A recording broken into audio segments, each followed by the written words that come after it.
reconsulterez ces documents et j'aborde tout de suite le vif du sujet. Bon, quelques définitions simples hein, pour mettre tout le monde d'accord. Bon, l'hydrologie, hein, vous voyez bien la racine grecque du mot, eh bien ça désigne la science des eaux en général, mais par habitude, l'hydrologie désigne plutôt la science des eaux de surface, par opposition à l'hydrogéologie, hein, qui désigne la science des eaux souterraines. Alors, il faut éviter cette espèce d'hydroschizophrènie entre les eaux de surface et les eaux souterraines, hein, parce que vous allez voir que toutes les deux sont intimement liées. C'est pour ça que, en général, souvent, quand on parle d'hydrologie, ben, on englobe les deux concepts à la fois. Mais enfin, bon, il y a un certain nombre d'habitudes. Bon, alors l'hydrogéologie, eh bien, à quoi ça sert? Ben, ça permet bien sûr de s'occuper de la ressource en eau, de l'exploitation et de la planification de la ressource en eau, et puis de la protéger aussi. Vous allez voir, et vous verrez surtout dans le cours la semaine prochaine, que la ressource en eau est vulnérable hein, et que lorsqu'elle est atteinte par différentes pollutions, eh bien, elle perd sa qualité de ressource et c'est bien gênant. Ça s'occupe aussi de l'utilisation, l'hydrogéologie j'entends, de l'utilisation de l'eau souterraine plus ou moins profonde pour la géothermie, hein, c'est-à-dire ça consiste à utiliser simplement le fait que l'eau est un excellent caloporteur, d'une part, parce qu'il circule, et puis d'autre part, parce que la capacité calorifique de l'eau est très élevée, donc peut céder ou emmagasiner au contraire de la chaleur relativement efficacement. Et puis bien sûr, l'hydrogéologie est en première ligne lorsqu'il s'agit d'étudier des stockages, qu'ils soient superficiels ou souterrains, de matières premières ou de déchets. Vous savez très bien qu'on utilise beaucoup le sous-sol pour stocker les matières premières, stockage de gaz par exemple, stockage d'hydrocarbures, voire stockage de certaines matières solides, mais on l'utilise aussi pour y stocker, si possible définitivement, des déchets, que ce soit des déchets industriels plus ou moins dangereux, ou chose qui est très à la mode actuellement par les études que ça nécessite, le stockage des déchets radioactifs. Voilà. Et puis, et ça devrait vous intéresser au premier chef, parce que c'est votre sujet d'étude principal, j'imagine, eh bien, l'hydrogéologie aussi eh bien, permet de traiter les problèmes d'interaction entre l'eau de surface et l'eau souterraine avec les travaux de génie civil et bien aussi, bien sûr, de génie minier. Voilà.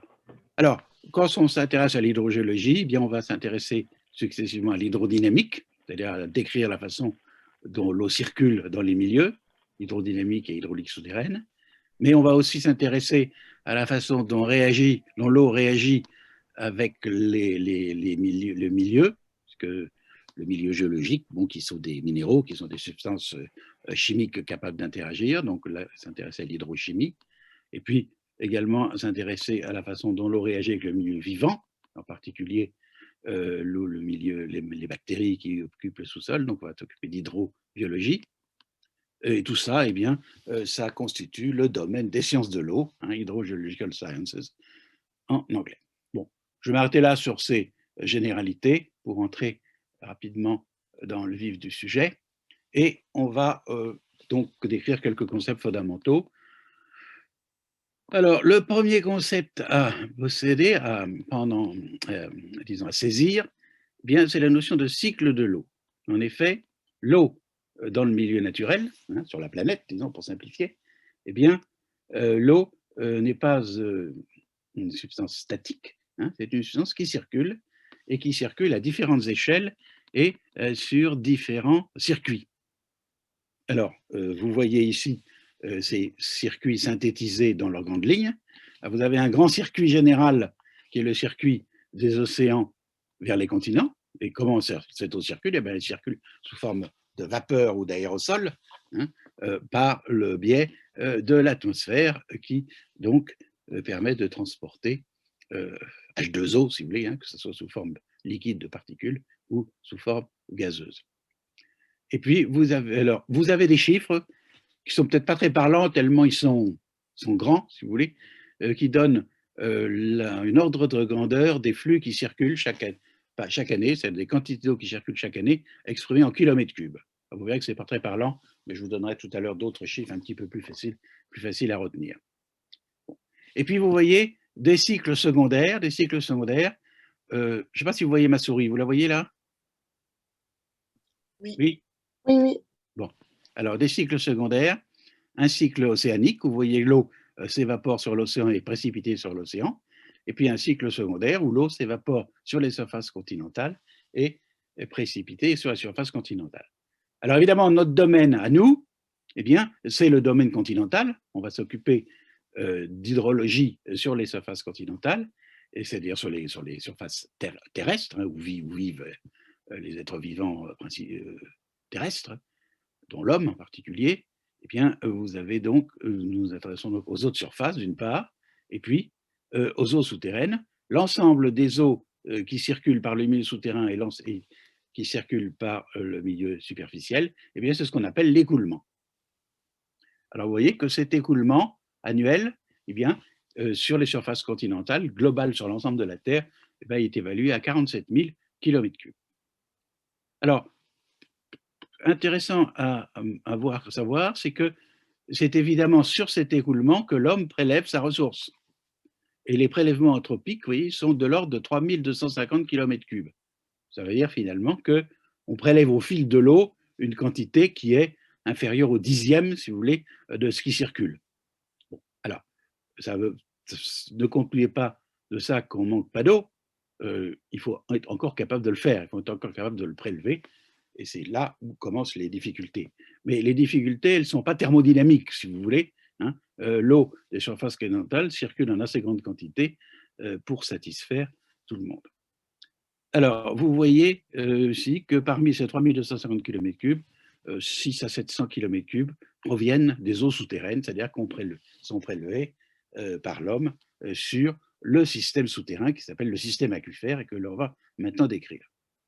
Alors, pour retenir ces chiffres que je vous disais, dont je vous disais qu'ils n'étaient pas très commodes, eh bien, on va adopter une autre unité qui est la lame d'eau.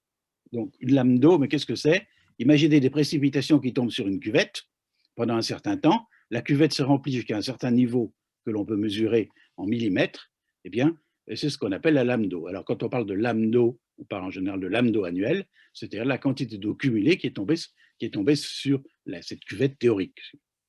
Alors, si on s'amuse à évaluer la lame d'eau qui est tombée sur la terre ferme en une année, eh bien, on trouve 720 mm. Mais, attention, cette lame qui tombe sur la terre ferme est en partie récupérée par l'atmosphère sous l'effet ce qu'on appelle l'évapotranspiration, c'est-à-dire la combinaison du phénomène physique d'évaporation et du phénomène biologique de transpiration. Et cette évapotranspiration eh bien, est évaluée à 410 mm. La différence entre les deux, c'est évidemment l'écoulement, c'est-à-dire la lame d'eau que l'on pourrait annuellement, théoriquement, détourner pour une utilisation anthropique.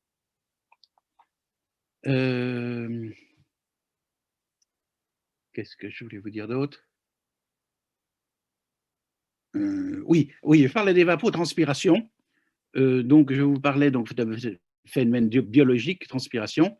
Quel est, à votre avis, le phénomène majeur responsable de la transpiration? La chaleur.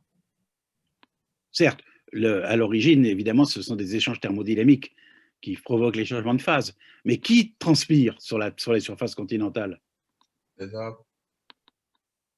Pardon, essayez de parler un petit peu plus fort. Les arbres, les arbres. La végétation.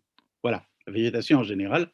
Et c'est effectivement la végétation qui est responsable, si vous voulez, de la grande partie de l'évaporation, c'est-à-dire de la reprise évaporatoire de l'eau qui est disponible sur la terre ferme due aux précipitations. Voilà. Voilà. Très bien. Alors, qu'est-ce que je vois là maintenant? Oui. Bon, on va surtout regarder dans ce diagramme les camemberts, hein, les camemberts, les fromages à gauche, si vous voulez, qui sont plus faciles à visualiser. Ça vous donne un peu la répartition, si vous voulez, des différentes origines des eaux sur les surfaces sur la planète. Bon, alors vous voyez que si je regarde le camembert du haut, eh bien, la grande majorité, très grande majorité, bien c'est de l'eau salée. Bon, elle est où cette eau salée? Ben, elle est dans la mer, évidemment. Alors, c'est la grande majorité des eaux, malheureusement, elle est salée, c'est-à-dire qu'elle n'est pas propre à tous les usages, et que finalement, dans les eaux douces qui nous restent, il nous en reste une part relativement modeste en proportion. Alors, parmi ces eaux douces, donc cette petite part de fromage qui est ici, eh bien, on va la diviser en eau souterraine, en eau superficielle, c'est-à-dire l'eau qui va être contenue dans les rivières et dans les lacs, et puis en eau neige et glaces, qui sont contenues dans les glaces polaires.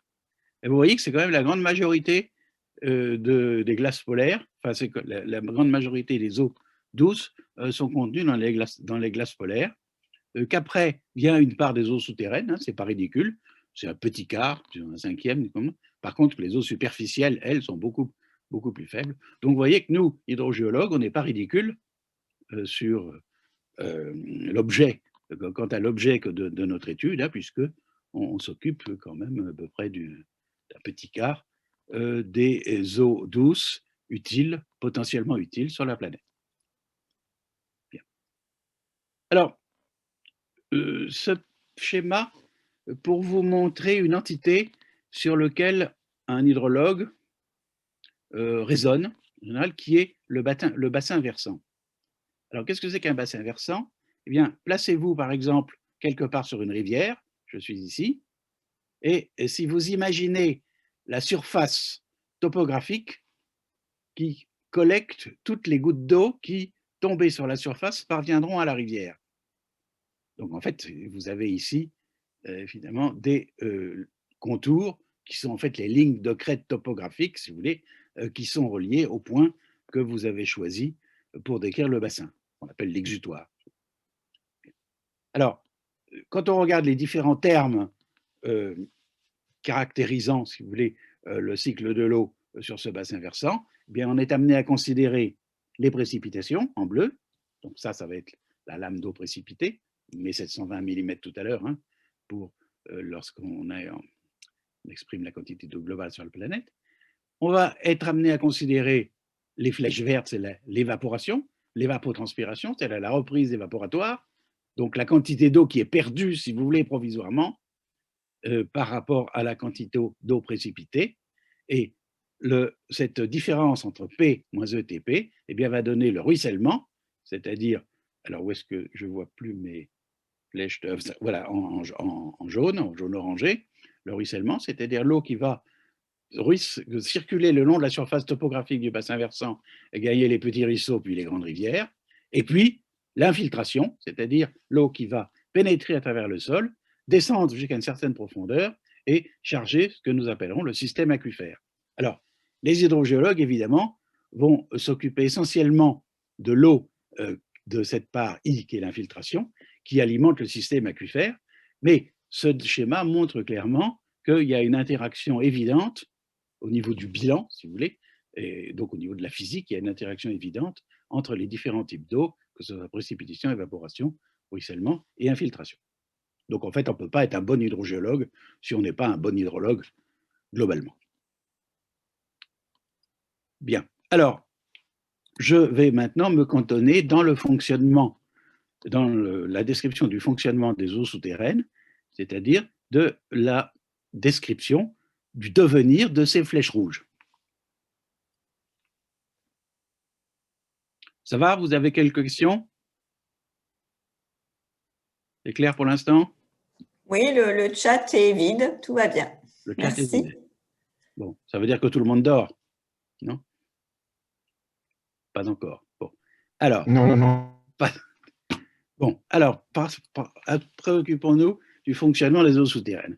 Alors, voici un petit bloc diagramme qui représente un paysage avec des reliefs, et puis vous avez ici une section d'une vallée qui est occupée par une rivière. Alors, sur ce paysage, c'est un morceau du bassin versant, par exemple, comme de tout à l'heure. Sur ce paysage, eh bien, il pleut. Donc, vous avez ces précipitations, c'est la flèche bleue de mon dessin précédent. Et ces précipitations, vous voyez qu'elles sont disponibles à la surface du sol à différentes altitudes. Alors, ces précipitations, eh bien, elles vont une partie va ruisseler sur la surface du sol et alimenter la rivière, et une autre partie va s'infiltrer et avoir tendance à descendre verticalement, et verticalement jusqu'où?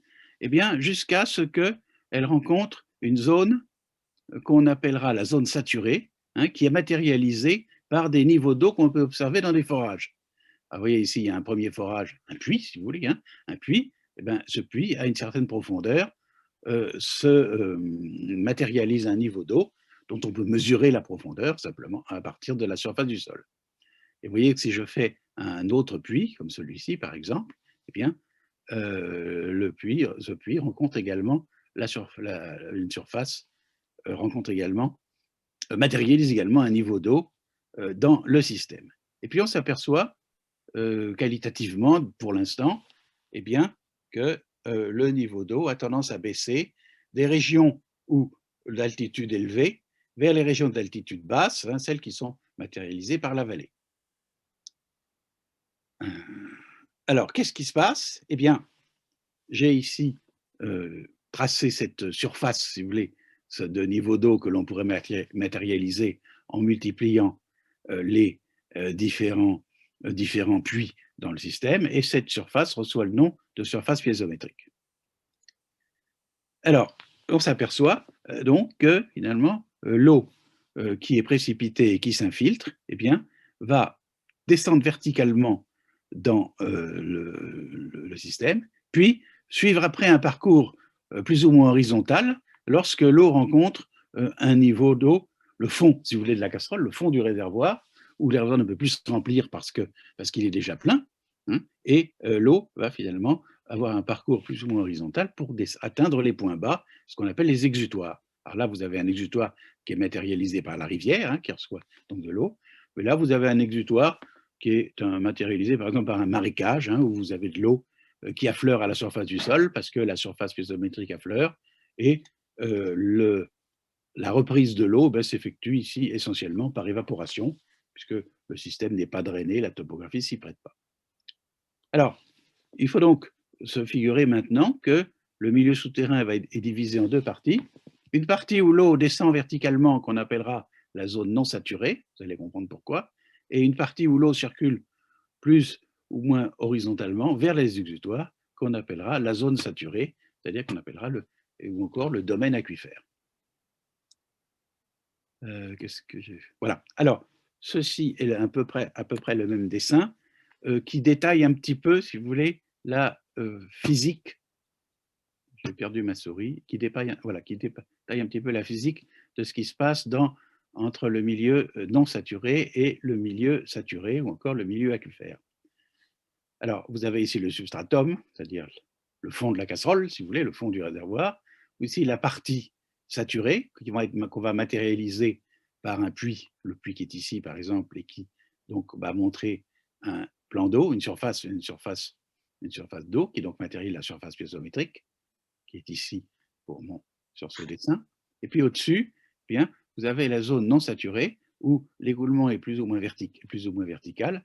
Et on s'aperçoit que si on mesure, en prélevant des échantillons, par exemple, ce qu'on appelle la teneur en eau, c'est-à-dire la quantité d'eau qu'il y a dans les différents interstices des roches, des interstices du sol, eh bien, on s'aperçoit que lorsque l'on est dans la zone saturée, eh bien, on est à 100%, c'est-à-dire l'ensemble des interstices sont, qu'on appellera saturés en eau, alors que quand on monte vers la surface, eh bien, les interstices sont de moins en moins saturés, et on a ce qu'on appelle un profil hydrique qui a à peu près cette forme, hein, c'est-à-dire qu'on est proche de la saturation lorsqu'on est au-dessus de la surface piézométrique, et puis progressivement, on monte vers des saturations plus faibles. Alors, c'est important de bien comprendre ceci, car les propriétés des milieux saturés d'une part et du milieu non saturé, eh bien, vont être telles que le comportement de l'eau est un petit peu différent, et que lorsqu'on fait des ouvrages souterrains, eh bien, selon leur profondeur, on va se trouver soit dans le domaine non saturé, hein, soit dans le domaine saturé, et qu'il faudra en tenir compte, si vous voulez, pour dimensionner les ouvrages. Alors, notre propos d'aujourd'hui, eh bien, et d'étudier plus particulièrement le fonctionnement du milieu saturé, c'est-à-dire du domaine aquifère. Je pense que vous aurez d'autres cours, hein, d'autres interventions qui s'intéresseront plus précisément au domaine non saturé. Alors, donc dans ce domaine saturé, eh bien, on va essayer de comprendre deux notions, on va essayer de retenir deux notions qui sont à la base, si vous voulez, de la description des eaux, de l'eau souterraine. Alors, la première notion, c'est la notion de porosité. La notion de porosité va nous conduire à l'idée que la roche, une roche, permet de stocker de l'eau. Et stocker de l'eau parce qu'elle est poreuse, c'est-à-dire que lorsqu'on la regarde à la loupe, ou avec une bonne loupe, ou un microscope, ou encore, ou avec un microscope à différents grossissements, eh bien, on s'aperçoit que ce milieu possède une hétérogénéité fondamentale, l'hétérogénéité à l'échelle microscopique, si vous voulez, qui montre une dualité entre des zones minérales qui constituent des grains, et puis des interstices entre les grains qu'on appelle des pores.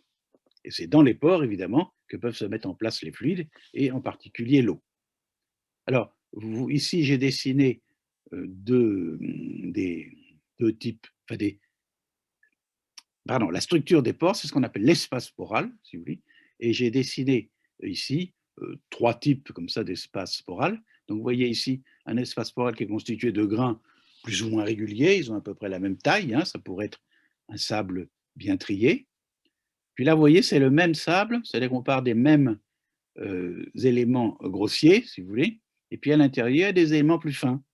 Donc, vous voyez que la présence de ces éléments fins consomme de la place pour l'eau, hein, et que finalement, la quantité d'eau qu'il y aura par unité de volume de roche dans cet exemple-là sera inférieure à la quantité d'eau présente par unité de volume de roche dans cet exemple-là. Donc, vous voyez que ceci nous suggère donc d'introduire une grandeur qu'on appelle la porosité, que vous connaissez bien sûr, qui va être pour un volume de roche donné, qu'on appellera le volume total, eh bien, le rapport entre le volume des vides, donc susceptibles de contenir le fluide, et le volume total.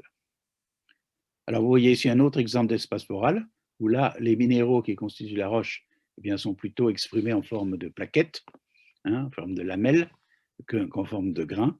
Et ça pourrait être le cas, par exemple, de roches argileuses, hein, qui contiennent des minéraux argileux, qui ont tendance à s'organiser en forme de plaquettes.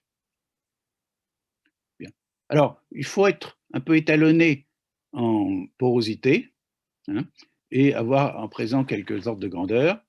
Et se souvenir que la porosité, c'est un nombre sans dimension, donc on va mesurer la plupart du temps en pourcents, et que les porosités naturelles, si vous voulez, s'expriment en quelques pourcents, en quelques dizaines de pourcents. Donc, vous voyez par exemple un sable bien homogène, c'est-à-dire dont les grains sont bien triés, va avoir une porosité qui va varier entre 20 et 20, 25 à 40%. Bon, ce sont des ordres de grandeur, si vous voulez. Vous allez pouvoir me trouver un sable qui a une porosité inférieure, hein. Ce n'est pas des valeurs tranchées. Bon. Vous avez un gravier. Un gravier, bon, c'est un sable avec des grains plus gros, si vous voulez. Bon, il a un peu la même porosité.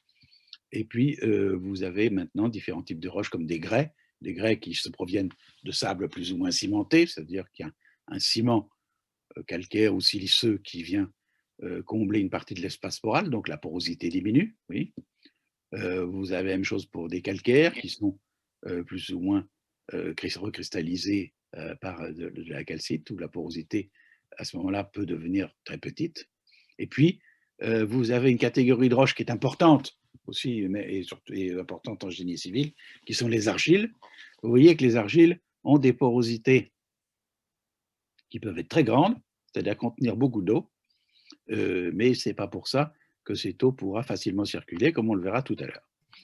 Et puis après, il ne faut pas oublier, vous avez la catégorie des roches massives qui sont en général très peu poreuses parce que les grains qui les constituent, les grains minéraux qui les constituent sont bien soudés entre eux, comme les basaltes, les granites, mais qui peuvent être fracturés. Et la porosité à ce moment-là est acquise non pas par un espace poral, grâce à un espace poral intergranulaire, mais grâce à des vides provoquées par la fracturation. Hein. La fracturation, c'est jamais qu'une cassure à différentes échelles dans la roche et qui est plus ou moins ouverte. Hein. Plus elle est ouverte, bien, plus la porosité sera grande. Alors, ce qu'il faut savoir, c'est qu'en général, la porosité globale d'un massif fracturé est bien inférieure à la porosité d'une roche à porosité d'interstice.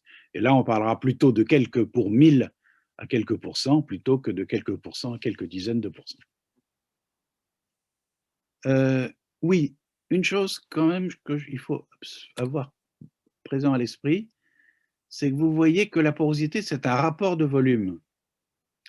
Autrement dit, si je fais une homothétie du milieu, c'est-à-dire que si je prends ce milieu et que je grossis les grains, je vais grossir en même temps les pores, c'est-à-dire que la porosité est invariante par homothétie. Donc, ce n'est pas la taille des grains qui va permettre de définir la porosité, c'est la façon dont les grains sont agencés entre eux. Donc, souvenez-vous de cette idée, et la conséquence de ça, c'est qu'un gravier qui a des gros grains, vous voyez, il a la même porosité, enfin la gamme de porosité d'un gravier formé de gros grains est la même que la gamme de porosité d'un sable formé de grains beaucoup plus petits, millimétriques ou même inframillimétriques. Bien, alors deuxième notion importante et même fondamentale pour caractériser l'eau dans un massif rocheux, eh bien, c'est la perméabilité. En effet, la roche permet la circulation de l'eau et on dit qu'elle est perméable. Alors, qu'est-ce que c'est que la perméabilité? Eh bien, c'est l'aptitude qu'a un milieu poreux, milieu rocheux, si vous voulez, à laisser s'écouler les fluides. Alors, il est bien clair que cette propriété, qu'on appellera macroscopique, eh bien, est liée à la porosité. S'il n'y a pas de porosité, il n'y aura pas de perméabilité, puisqu'il n'y aura pas d'eau. Il n'y aura pas d'eau et il n'y aura pas de circulation possible. Mais, et là, c'est fondamental, la perméabilité n'est pas déductible de la porosité. Donc, ce n'est pas en mesurant la porosité, en mesurant ce rapport volume des vides sur volume total, que l'on pourra employer une formule pour en trouver la perméabilité.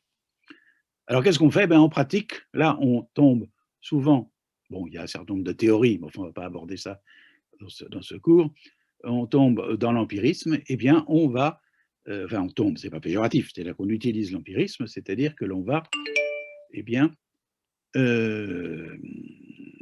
avoir recours à l'expérience pour mesurer cette aptitude à la circulation.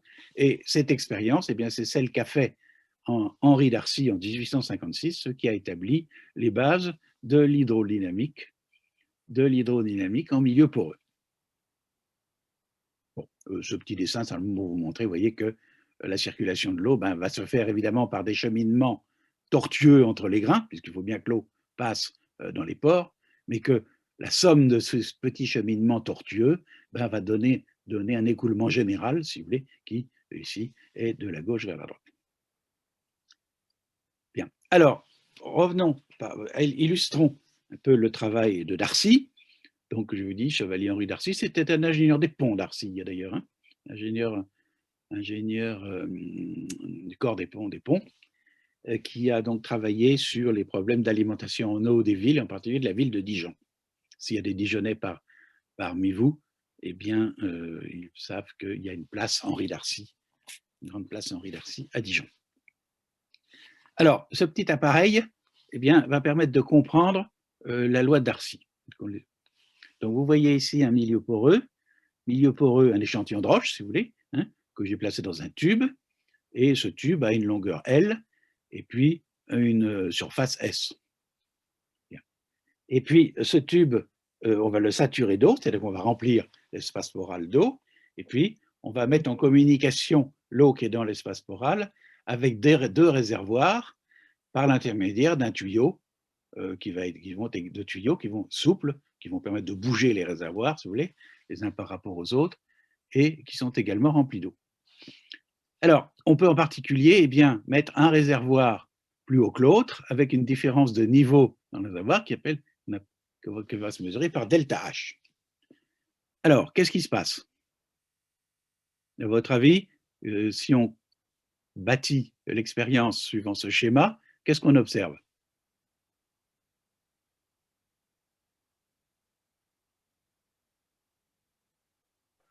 qu'à travers de l'échantillon, il y aura des pertes d'énergie. Oui, alors vous allez un petit peu vite, si vous voulez. D'abord, qu'est-ce qu'on va, en étant plus terre à terre, si vous voulez, plus simple, qu'est-ce qu'on va s'apercevoir? Vous avez un réservoir. Il y aura un écoulement de gauche vers la droite. Voilà, le réservoir de gauche va avoir tendance à se vider dans le réservoir du bas, de droite, hein, en passant bien sûr à travers le milieu poreux. Et si je veux maintenir la différence delta H de niveau, il faut que je rajoute de l'eau dans le système pour maintenir ça. Bien. Alors, je peux en particulier faire l'expérience pour différentes valeurs de delta H et m'amuser à mesurer le débit qui circule d'un réservoir à l'autre. Et c'est ce qu'a fait Darcy, et il s'est aperçu que ce débit était proportionnel à la hauteur delta H. Première chose. Bon, deuxième chose, je vais maintenant utiliser le fait que, vous voyez, que les tuyaux sont souples, et je vais maintenant monter un peu le réservoir poreux, monter le milieu poreux.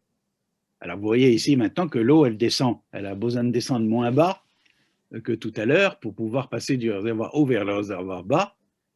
Donc qu'est-ce qui va se passer, à votre avis, pour le débit Q que l'on peut observer pour un delta H donné?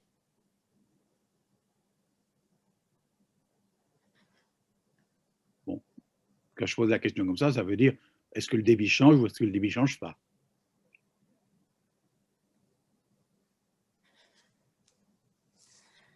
Alors, à vos avis? Non.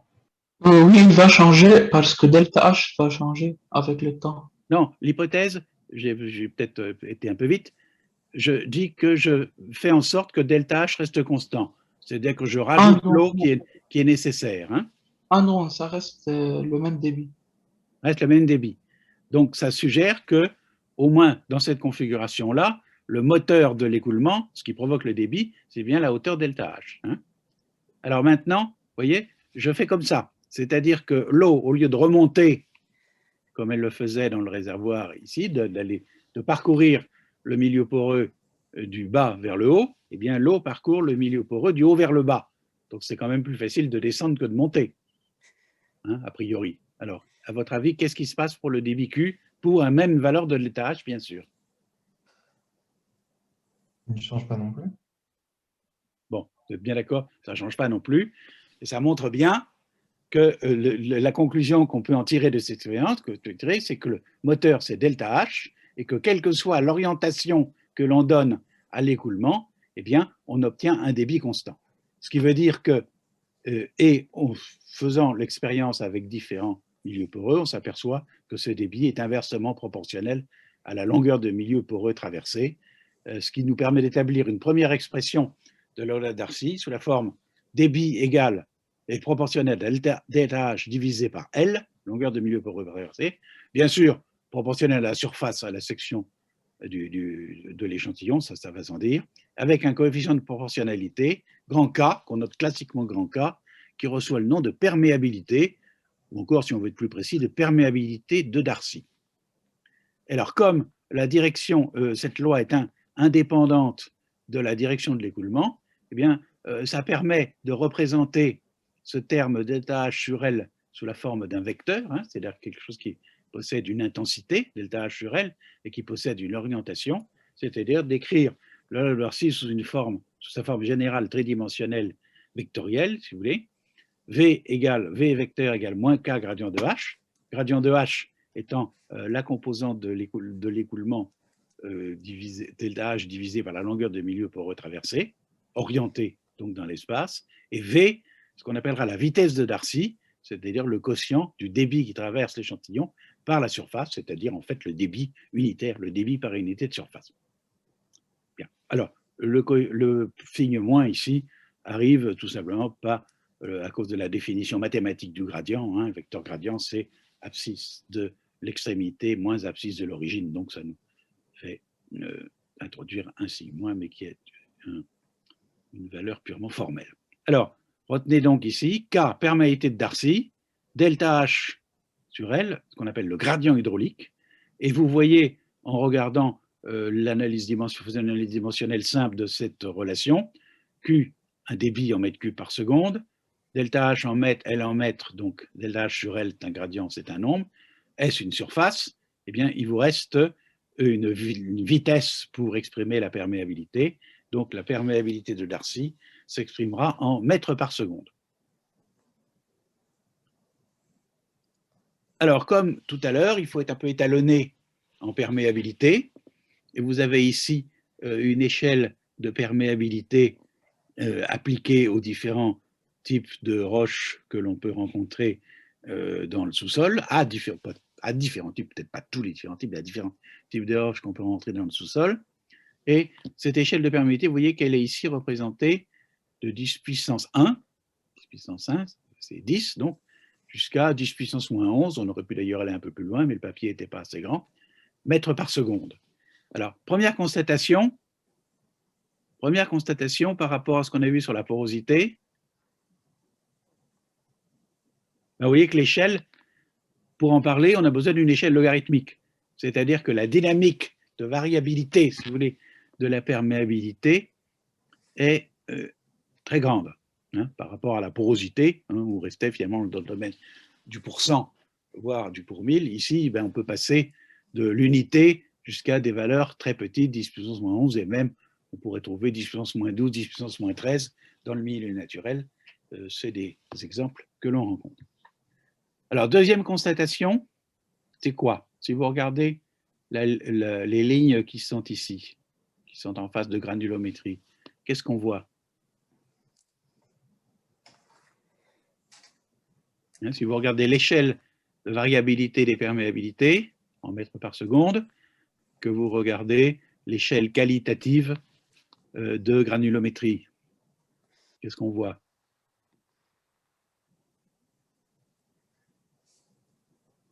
C'est très variable. Oui, mais pas n'importe comment. Pas n'importe comment. Si vous allez à Oui, gauche, c'est proportionnel à la granulométrie. oui, voilà. Si on Si va vous à allez, gauche, la granulométrie diminue et aussi la perméabilité. oui, voilà. C'est-à-dire que vous voyez que ici, je suis à gauche, je suis dans le domaine où les grains sont relativement gros. Vous voyez ici, on a mis pour fixer les ISD 2 mm, donc les grains au moins millimétriques, voire centimétriques, hein, si on parle de gravier gros et moyen. Et puis ici, on est dans les argiles où on a des grains qui sont micrométriques. Et vous voyez que très nettement, que lorsqu'on passe des gros grains à des grains très petits par l'intermédiaire de grains moyens et petits, eh bien, la perméabilité diminue. Donc la perméabilité est intimement liée à la taille des grains, ce qui n'était pas le cas de la porosité, comme je vous l'ai montré tout à l'heure. Hein. Donc c'est quand même deux notions qui sont complètement différentes. Alors, pour fixer les idées, on a l'habitude de dire que en dessous de 10-4 mètres par seconde, on a des milieux de mauvaise perméabilité. En dessous de 10-9 mètres par seconde, on a des milieux de très mauvaise perméabilité, voire perméabilité nulle. Bon, en fait, ça ne veut pas dire grand-chose.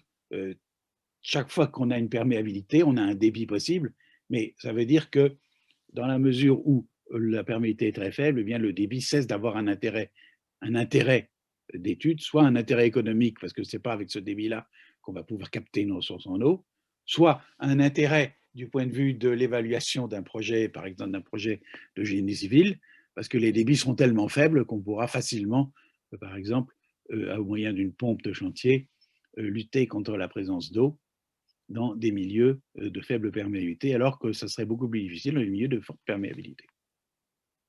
Et vous voyez qu'en gros, le débit qui va circuler pour un gradient donné est proportionnel à la perméabilité. Donc, quand vous allez faire un chantier dans une argile à 10-10 mètres par seconde, eh bien, si ce même chantier il était dans un gravier à 10-1 ou un sable, un gravier à 10-1 mètre par seconde, vous voyez que vous avez 9 ordres de grandeur de valeur sur de débit possible hein, qui va circuler dans votre chantier. Donc, c'est quand même assez, disons, intéressant, il est utile de s'en préoccuper. Voilà. Bon, ben ça, c'est un peu la même chose. Simplement, on a récapitulé, je ne vais pas le commenter, on a récapitulé les types de roches en s'intéressant surtout aux roches relativement superficielles, hein, dans lesquelles on peut faire des ouvrages, on fait des ouvrages de génie civil, où on a essayé de récapituler en face de l'autre la porosité, la taille des grains, le diamètre d'Edis, hein, ça veut dire que, ça vous avez dû l'apprendre, ça veut dire que d'Edis, c'est le diamètre des trous d'un tamis, si vous voulez, qui laisse passer 10%, 10% en masse, hein, des grains composant le sol. Et puis, la perméabilité en face. Voilà. Bon, donc ça peut vous servir d'aide-mémoire, mais je ne vais pas aller beaucoup plus loin. Alors, ça nous amène finalement à avoir un peu 4 catégories, si vous voulez, de roches ou de sol, hein, en fonction de la perméabilité et de la porosité qu'elles offrent. Donc, on va avoir les sols ou les roches qui sont à la fois poreuses et imperméables. Poreuses et imperméables, c'est-à-dire il peut y avoir beaucoup d'eau dedans, mais elle va très mal circuler.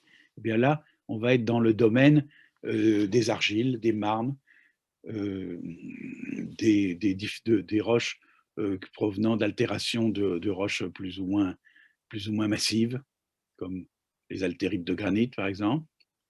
On va avoir des sols ou des roches qui sont poreux et perméables. Perméables, c'est-à-dire qu'ils vont avoir une perméabilité due à l'espace poral qui va se trouver connecté.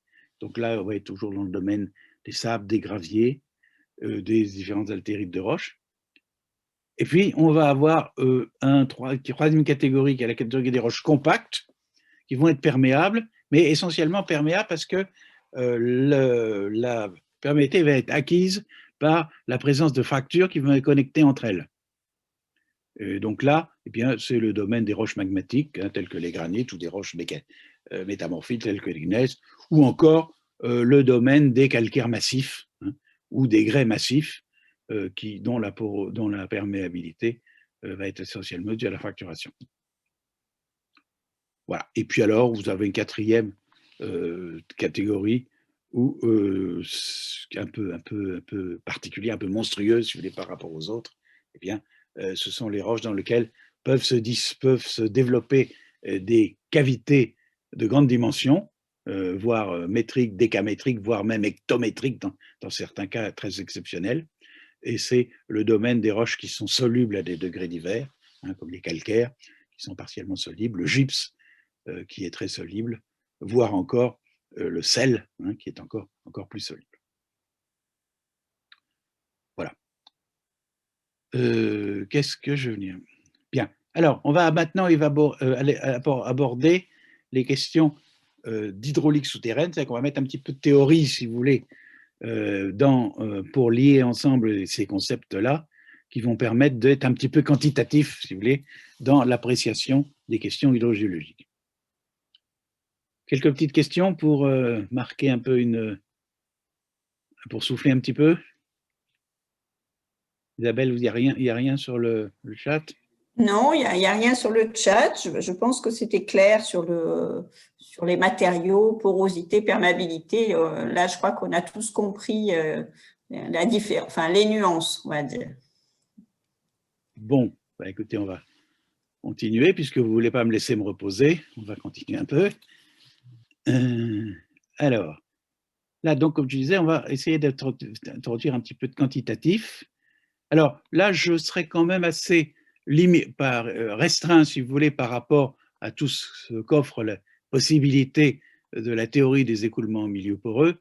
Je vais vous donner quelques rudiments. Hein. Il est clair que si vous voulez approfondir, eh bien, il faudra vous référer à des ouvrages d'hydraulique souterraine plus complets, hein, ou à des cours que vous pourrez avoir par ailleurs qui iront un petit peu plus loin dans les notions que je vais vous proposer. Alors, vous l'aurez compris, il y a une grandeur assez fondamentale qui va permettre de comprendre comment s'organise l'eau dans le milieu poreux, eh bien, c'est le niveau d'eau que l'on peut matérialiser par un forage qui pénètre dans la zone saturée. C'est ce qu'on a appelé tout à l'heure, sur le premier bloc diagramme, le niveau piézométrique. Alors, on va s'intéresser un petit peu, essayer de comprendre un petit peu ce que représente, ce que signifie ce niveau piézométrique. Alors pour ça, je vais faire appel à vos souvenirs de mécanique des fluides, hein, et vous parler quelques temps de l'équation de Bernoulli. Qu'est-ce que l'équation de Bernoulli? Eh bien, l'équation de Bernoulli propose simplement une expression de l'énergie qui est contenue dans une parcelle fluide en un point donné de l'espace et animée par une vitesse v, petit v donnée, et dans un champ de pression P. Alors, cette énergie, eh bien, vous pouvez, si vous n'avez pas en tête évidemment toute la façon de décrire les différentes composantes d'énergie, vous avez en tête les différents types d'énergie qu'il peut y avoir. Il y a une énergie qui est potentielle, qui est due au travail des forces de gravité. Si ma parcelle fluide est à une altitude Z et qu'elle possède un poids volumique ρg, hein, masse volumique ρ multipliée par l'accélération de la pesanteur, eh bien, cette énergie provient du travail de la force de gravité lorsque l'on va se déplacer de Z à Z plus dz. De même, lorsque l'on est dans un champ de pression, si le volume de la particule varie de dV, eh bien, il y a une énergie qui est dégagée qui est somme de PdV. Hein. Si vous gonflez un ballon, par exemple, vous faites varier, vous êtes à la pression P dans le ballon, si vous faites varier le volume du ballon de delta V, eh bien, il va falloir dépenser une énergie qui va être proportionnelle à P delta V. Bon. Et puis, si cette particule parcelle fluide, est animée d'une vitesse, eh bien, elle possède une énergie cinétique, et c'est la fameuse formule 1 demi de mv2, c'est-à-dire 1 demi de ρ v au carré, lorsqu'il s'agit de l'unité de volume, si on se réfère à l'unité de volume. Bien. Alors, qu'est-ce que nous enseigne Bernoulli? Il nous enseigne que cette énergie est constante le long de l'écoulement, c'est-à-dire le long des trajectoires de déplacement des particules, lorsqu'il s'agit d'un fluide parfait. Et ce qu'on appelle un fluide parfait, c'est un fluide qui est non visqueux et qui est incompressible. Mais dans la nature, les fluides parfaits, bien sûr, ça n'existe pas, c'est une vue un peu de l'esprit du physicien. Et en particulier, dans un milieu poreux, on fait circuler un fluide visqueux qui est l'eau, un fluide qui est éventuellement un peu compressible qui est l'eau également. Eh bien, on constate que cette énergie décroît le long de l'écoulement à cause d'une perte d'énergie qui est due au frottement visqueux. Tout ça, ça effectivement des notions qui semblent un peu évidentes. Et on peut aller un petit peu plus loin en prenant ce terme d'énergie F ici et en le divisant par ρg. Vous voyez que ce n'est pas difficile, on divise par ρg. Si on divise F par ρg, on obtient une grandeur qui est égale à Z plus P sur ρg plus PV2 sur 2G, etc. Et cette grandeur qui a donc qui est homogène à une longueur, qui est homogène à une longueur, eh bien c'est ce qu'on appelle la charge hydraulique, la charge du fluide. Alors, ce que je vais vous montrer maintenant dans le transparent suivant, eh bien c'est que le forage qui atteint le milieu saturé et dans lequel un niveau d'eau se matérialise, ce tel forage, on va appeler ça un piézomètre, eh bien le piézomètre est un outil qui va nous permettre de mesurer la charge. Alors, vous voyez ici, je suis dans un milieu poreux saturé. J'ai ici un forage que j'ai fait qui atteint le milieu poreux, le milieu saturé à la cote Z.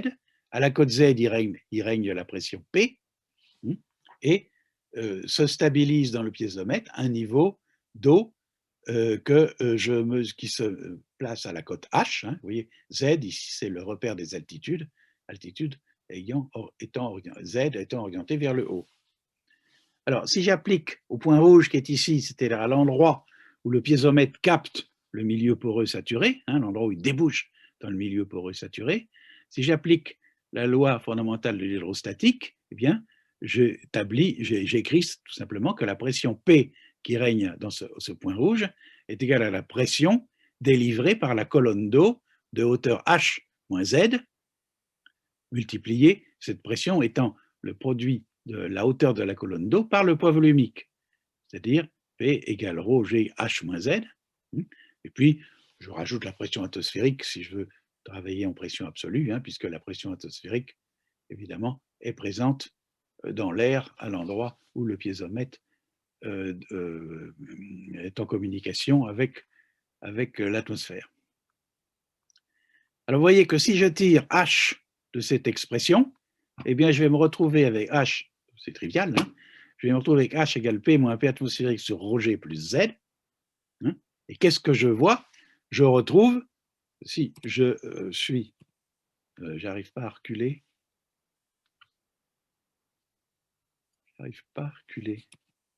Voilà, j'arrive à reculer. Je me retrouve avec l'expression de la charge. Z et P sur ρg. Je me retrouve avec l'expression de la charge. Donc, conclusion, le piézomètre mesure la charge hydraulique. Et le niveau piézométrique, c'est-à-dire le niveau H qu'on va observer dans le piézomètre, eh bien, se confond avec la charge hydraulique. Et la loi Darcy dit tout simplement que, si vous revenez à l'expression de la loi de Darcy, qui s'intéresse donc aux différences de niveau dans un forage, eh bien, la loi de Darcy décrit tout simplement que le moteur de l'écoulement, c'est la différence de charge hydraulique par unité de longueur, ce qu'on appellera le gradient hydraulique, ou encore la perte de charge par unité de longueur. Donc cet outil, le piézomètre, eh bien, c'est l'outil fondamental de l'hydrogéologue. Si on veut connaître l'état d'un réservoir souterrain, eh bien, il faut aller y mesurer la charge, c'est-à-dire y faire un piézomètre. Monsieur, Oui, juste vous pouvez rappeler les distances H et Z pour savoir c'est quoi H moins Z? H-. Alors H, ici vous avez le repère des altitudes. Oui. Bon, H, c'est la valeur de l'altitude dans ce repère. D'accord. Et Z qui est ici, c'est la valeur de l'altitude dans ce repère ici. Donc H moins Z, si vous voulez, c'est la longueur, la dénivelée, si vous voulez, entre le niveau piézométrique, le niveau dans le piézomètre, et le point où le piézomètre capte le milieu poreux. D'accord. D'accord, merci. Voilà. Alors, en application de la loi de Darcy, on va maintenant, on en a déjà parlé, mais je vais vous le repréciser. Vous vous souvenez qu'on avait défini la loi de Darcy généralisée donc à 3 dimensions par l'expression V égale moins K gradient de H, avec K la perméabilité, V la vitesse de Darcy, vitesse de filtration. Alors, qu'est-ce qu'on peut faire en pratique de cette notion de vitesse de filtration, de vitesse de Darcy? Eh bien, tout simplement, déterminer le débit qui va circuler à travers n'importe quelle section de milieu poreux. Donc voici, ici j'ai représenté un certain volume de milieu poreux. Vous voyez d'ailleurs que je n'ai pas représenté les grains à l'intérieur, parce que j'en ai pas besoin. J'en ai pas besoin, la loi de Darcy me décrit simplement l'écoulement dans une espèce de milieu continu dont on sait qu'il est formé à l'échelle microscopique de plein, de grains et de pores, de plein et de vide, mais que je ne veux surtout pas décrire dans mon approche descriptive de la mécanique en milieu poreux. Alors, une section sigma, si vous voulez, de cet élément, de ce petit volume, et puis, localement, il y a une vecteur vitesse de Darcy, donc qui est donnée par la loi de Darcy. Eh bien, ce vecteur de vitesse de Darcy, si j'en prends le flux à travers cette section sigma, eh bien, j'obtiens le débit qui va circuler, qui va traverser l'élément, l'échantillon de roche, si vous voulez, que je suis en train d'investiguer. Vous voyez ici, je prends le flux, c'est-à-dire que je prends l'intégrale de surface sur la section de cette surface, multiplié par le produit scalaire du vecteur vitesse de Darcy par le vecteur normal à la surface, et j'obtiens le débit volumique qui traverse la surface. Alors c'est ce qu'on appelle une vitesse de filtration, c'est-à-dire une vitesse, un vecteur dont on prend le flux pour trouver le débit qui traverse n'importe quelle surface, indépendamment du fait qu'il y ait des pleins ou des vides. Alors vous me direz, oui, mais c'est un peu bizarre ça, parce que si je prends, imagine par exemple que j'ai une particule en solution qui va suivre le mouvement de l'eau, cette particule en solution, elle ne va pas passer, elle ne va pas avoir à sa disposition l'ensemble du milieu poreux pour circuler, elle va pouvoir effectivement circuler uniquement dans les pores. Donc si je veux décrire sa vitesse, il faut que je corrige cette vitesse de filtration de façon à reconstituer, à approcher mieux la vitesse réelle, si vous voulez, d'une particule. Alors, c'est ce qu'on fait en introduisant la notion de vitesse convective ou encore vitesse de pore, qui n'est autre que la vitesse de Darcy. Par convention, si vous voulez, la vitesse de Darcy V divisée par la porosité. Et là, vous voyez qu'on ramène finalement la surface sigma uniquement à sa surface utile, c'est-à-dire celle qui est en présence, enfin, marquée par la présence des trous. Alors, cette vitesse convective, on n'en a pas besoin en hydrogéologie quand on s'intéresse à des débits, puisque quand on s'intéresse à des débits, on a uniquement besoin de la surface de milieu continu théorique à travers lequel on va exprimer le flux du vecteur vitesse de Darcy. Mais quand on s'intéresse à quelque chose qui va migrer avec l'eau, un polluant par exemple, à ce moment-là, il va falloir un peu compliquer le modèle et avoir recours à la vitesse convective. Alors je pense que c'est ce que la semaine prochaine ou la semaine d'après, eh bien, le cours qui s'intéressera à la pollution va vous repréciser. Donc c'est pour ça que je vous le signale dès maintenant. Oui. Isabelle, est-ce que je dis quelques mots de ça parce que c'est un peu compliqué? Poussée d'écoulement, est-ce qu'on a un peu de temps encore? Oui, je crois qu'on le signale quand même que ça existe, enfin, que ces deux choses existent pour que dans les séquences suivantes sur les fondations, en fait, il y aura parfois besoin de la poussée d'Archimède, etc. Donc, d'accord. Ok, alors c'est le moment justement, je peux introduire ces notions qui sont finalement un corollaire, dire une conséquence directe, si vous voulez, des considérations énergétiques, si vous voulez, qui sont contenues dans la loi de Darcy. Vous avez vu que la loi de Darcy, elle va caractériser l'effet que le milieu solide provoque sur le fluide lorsqu'il circule, c'est-à-dire la perte de charge, qui n'est autre qu'une façon de mesurer la perte d'énergie. Bon, mais à partir du moment où le milieu poreux agit sur le fluide, réciproquement, le fluide agit sur le milieu poreux. Donc on peut se poser la question de savoir quelles sont les forces qui vont s'exercer sur les grains, sur la matrice rocheuse, sur la matrice poreuse, si vous voulez, lorsque l'eau circule. Alors, là, c'est à ce moment-là qu'on va introduire ce qu'on va appeler la poussée d'écoulement, c'est-à-dire finalement la matérialisation de l'action du fluide sur le milieu poreux. Alors, écoutez bien, c'est un petit peu subtil, un petit peu complexe. Je vais simplement vous en donner les principes de base, et puis vous retrouverez ça de manière appliquée, si vous voulez, comme vient de le dire Madame Denvin, de manière appliquée dans vos cours ultérieurs. Alors, je représente un échantillon de volume de milieu poreux saturé, comme tout à l'heure. Ici, c'est l'axe des altitudes, Z. Et puis, je vais m'intéresser, je vais faire le bilan des forces, si vous voulez, qui agissent sur cet échantillon. Alors, cet échantillon de saturé, il va se trouver dans un champ de pression.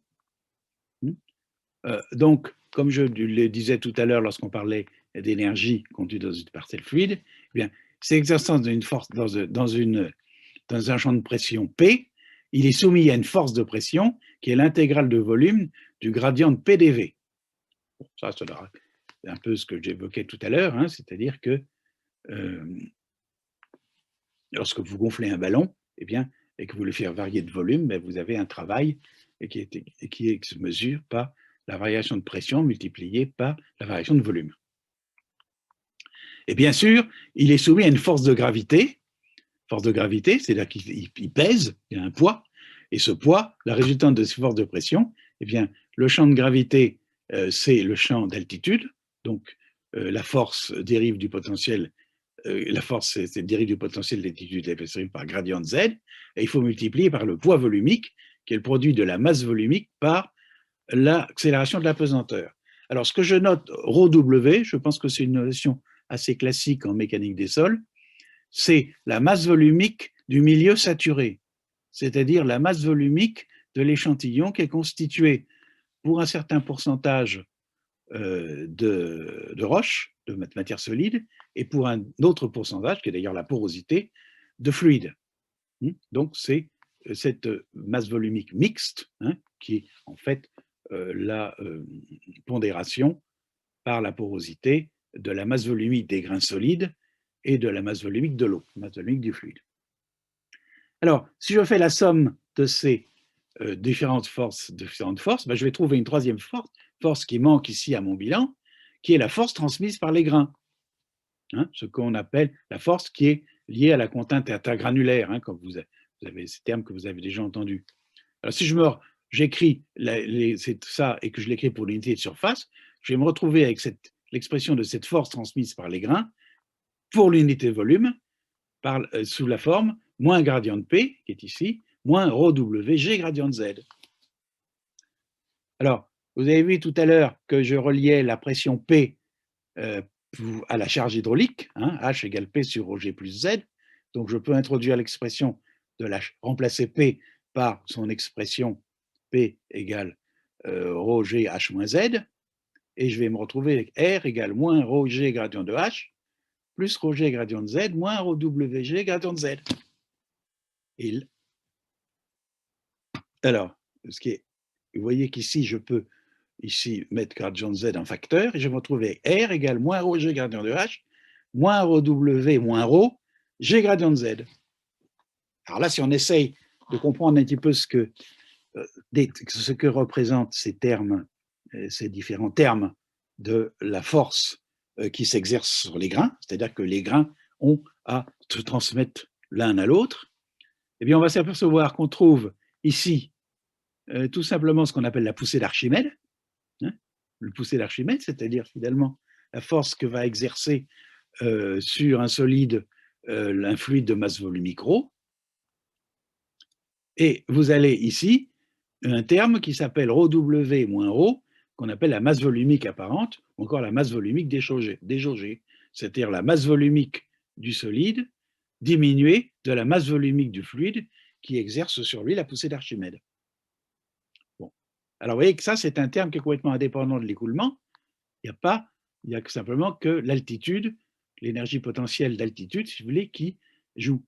Mais vous voyez que dans mon expression, c'est rajouter un deuxième terme qui est lui dépendant de l'écoulement, qui s'exprime par ρg gradient de H, et c'est ce terme-là qui reçoit le nom de poussée d'écoulement et qui est clairement dû à la présence de l'écoulement puisqu'il est proportionnel à la grandeur de H. S'il n'y a pas d'écoulement, gradient de H est égal à 0, donc il n'y a pas de poussée d'écoulement. Il y a uniquement la poussée d'Archimède. Par contre, s'il y a un écoulement, il y a une force complémentaire que les grains doivent assurer, si vous voulez, de se transmettre l'un à l'autre et qu'ils appellent la poussée d'écoulement. Vous voyez que cette poussée d'écoulement, elle est proportionnelle au gradient hydraulique de l'écoulement et elle est proportionnelle à la masse volumique du fluide. Alors, une conséquence, par exemple, que je vais illustrer de cette poussée d'écoulement, je vais l'illustrer sur ce petit schéma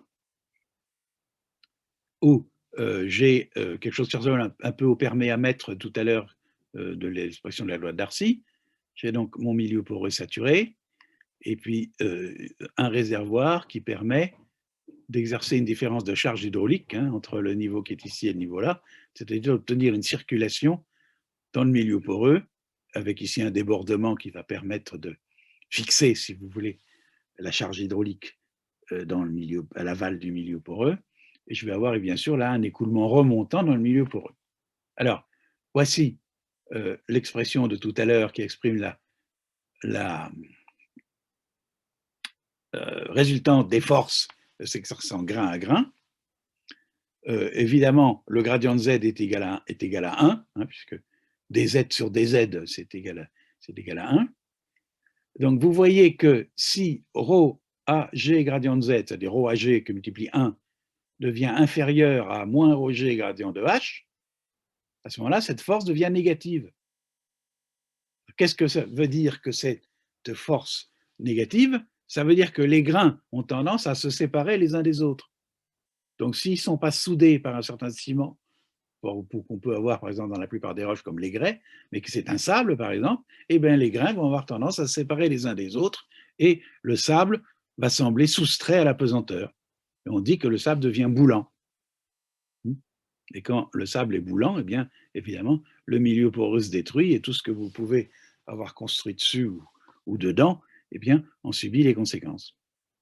Donc vous voyez qu'il existe un gradient critique qui est donné par le rapport masse volumique déjaugée divisée par la masse volumique du fluide. Alors, le phénomène de destruction du milieu par l'effet des poussées d'écoulement, eh bien, c'est ce qu'on appelle le phénomène de Boulens.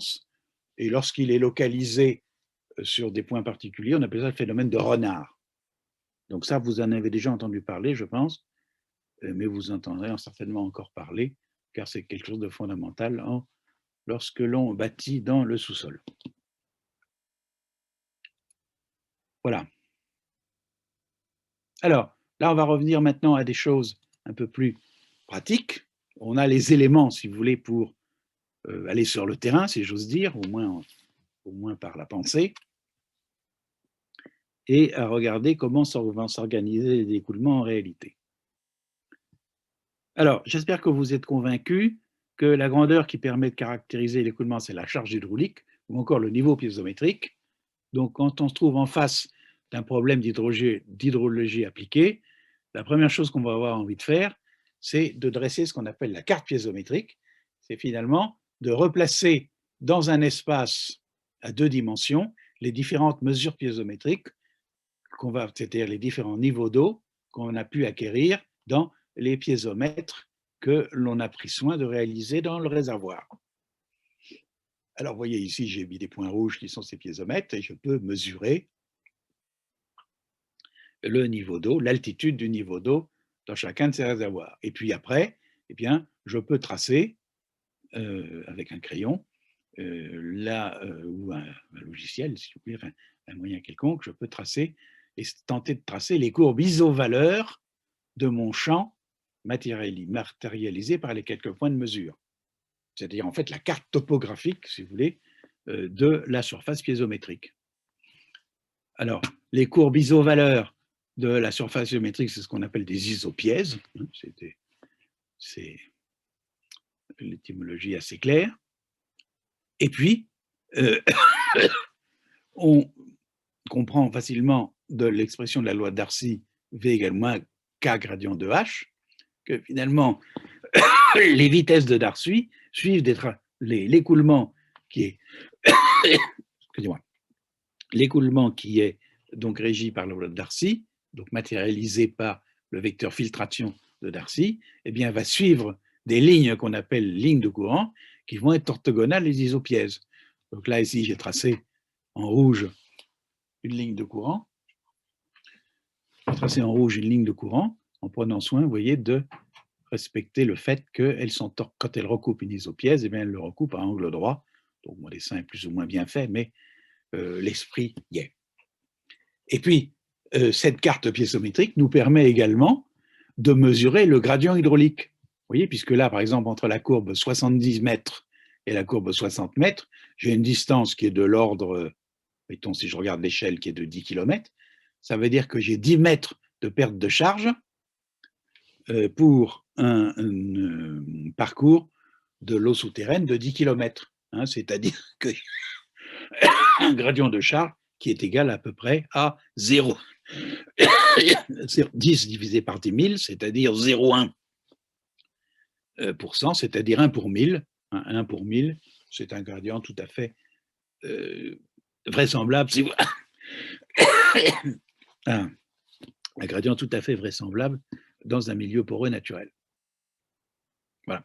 Alors, vous voyez que la carte piézométrique est quelque chose qui est très riche d'informations, puisque ça permet de déterminer la vitesse, les directions de l'écoulement, d'une part, et d'autre part, ça permet, par la mesure du gradient hydraulique sur la carte, de connaître le gradient. Et quand on connaît le gradient, si on connaît la perméabilité, eh bien, on est capable de calculer le débit qui va circuler dans une section de réservoir. Alors, vous verrez tout à l'heure, dans les exercices que l'on fera, eh bien, il y aura quelques exercices simples d'application de d'application de la lecture d'une carte piézométrique. Bien. Oui, quand même quelques mots là, on parle beaucoup de piézomètre. Bon, vous avez compris qu'un piézomètre, eh bien, c'est un forage qui permet d'accéder à la partie saturée du réservoir. Quelques mots quand même pour vous dire de quoi est composé un piézomètre. Bon, ben, bien sûr, c'est d'abord un forage, donc il faut faire un trou, il faut atteindre la partie saturée du réservoir. Et puis, pour que ce piézomètre puisse servir longtemps, c'est-à-dire nous permettre d'observer le niveau piézométrique, hein, ce que j'appelle ici niveau statique, pendant le plus longtemps possible une fois la réalisation de l'ouvrage, eh bien, il faut l'équiper, et l'équiper, c'est-à-dire le protéger de sa destruction par les différentes forces qui vont pousser le milieu poreux et tendance à reboucher de trous, et avoir tendance à reboucher de trous. Donc, on fait un tubage. Ce tubage, eh bien, on le cimente à la roche, de façon à ce que ça soit le plus étanche possible. Et si on veut être encore mieux, pour assurer l'étanchéité, eh bien, on met un bouchon d'argile à la base de l'espace annulaire, de façon à empêcher toute autre surface de rentrer dans le piézomètre par l'espace annulaire et de perturber la mesure d'une part, et aussi de provoquer d'éventuelles pollutions du réservoir. Et puis, ensuite, il faut communiquer avec l'eau du réservoir, et pour ça, on perce le tubage dans sa partie basse, et en fait, plutôt que de le percer d'ailleurs, on utilise dans la partie basse un tuyau qui est percé d'avance, qu'on appelle une crépine. Donc vous voyez ici des exemples de crépines, où vous voyez que le tuyau ici vous avez une crépine à nervure repoussée, hein, où des petites fentes sont faites à la scie dans le tube, et puis on repousse avec un outil la petite lame de façon à soulever la lame et laisser un espace. Ici, vous avez une crépine qui est un fil enroulé et soudé autour d'une armature,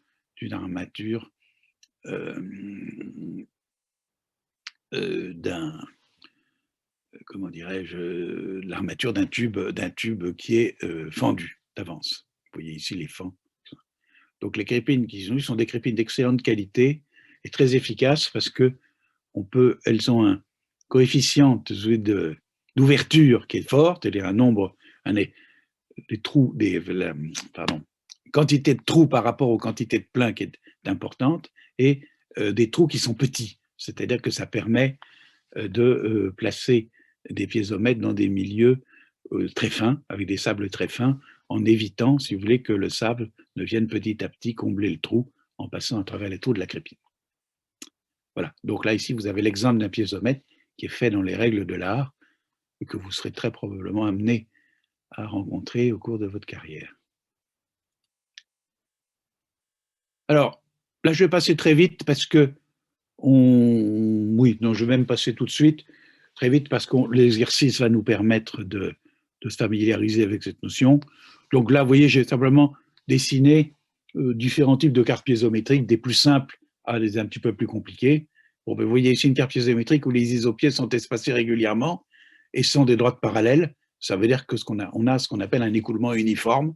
L'écoulement ne varie pas, les caractéristiques de l'écoulement, en particulier le débit qui circule, ne varie pas lorsqu'on se déplace le long de l'écoulement. Ici, vous avez une carte piézométrique qu'on appelle une nappe cylindrique, c'est-à-dire que finalement la piézométrie augmente au fur et à mesure que diminue, au fur et à mesure que on avance dans l'écoulement, et la section, si vous voulez, si je fais une coupe dans le réservoir, une coupe verticale, eh bien, la surface piézométrique a une allure un peu parabolique. Et puis là, vous avez une surface piézométrique avec des équipotentiels circulaires, donc des isopièces circulaires autour d'un point de prélèvement, autour d'un puits, avec des lignes de courant qui sont évidemment des lignes de courant radiales qui convergent vers le puits. Là encore, on aura l'occasion tout à l'heure de regarder ça sur un exemple tiré du réel. Oui, là je vais aussi on va laisser la place à l'exercice, on va sauter ça. Voilà. Alors, on va terminer. Je ne sais pas combien de temps il me reste, je n'ai pas surveillé le temps. Vous l'avez surveillé, Isabelle? Oui, il reste quelques minutes, mais donc vous êtes précis, donc ça va. Enfin, on préfère avoir un bon cours. Bon, bah, écoutez, je vais essayer. Je vais essayer. Alors, oui, donc, comme je vous dis, je ne m'attarde pas là-dessus. Je pense que les exercices permettront de mieux que mon discours de comprendre la structure d'une carte flexométrique. Alors, là maintenant, on va s'intéresser à un schéma particulier, c'est-à-dire regarder un petit peu comment les écoulements s'organisent, si vous voulez, dans le milieu naturel. Parce que le milieu naturel, il n'est pas tout à fait n'importe quoi. Vous avez bien sûr retenu du cours de la semaine dernière que souvent, eh bien, le milieu géologique s'organise en couches. Donc, vous allez avoir des couches superposées de roches dont certaines vont avoir des bonnes caractéristiques des réservoirs, c'est-à-dire bien poreuses, bien perméables. D'autres vont avoir de moins bonnes, c'est-à-dire qu'elles vont peut-être être bien poreuses, mais elles seront peu perméables.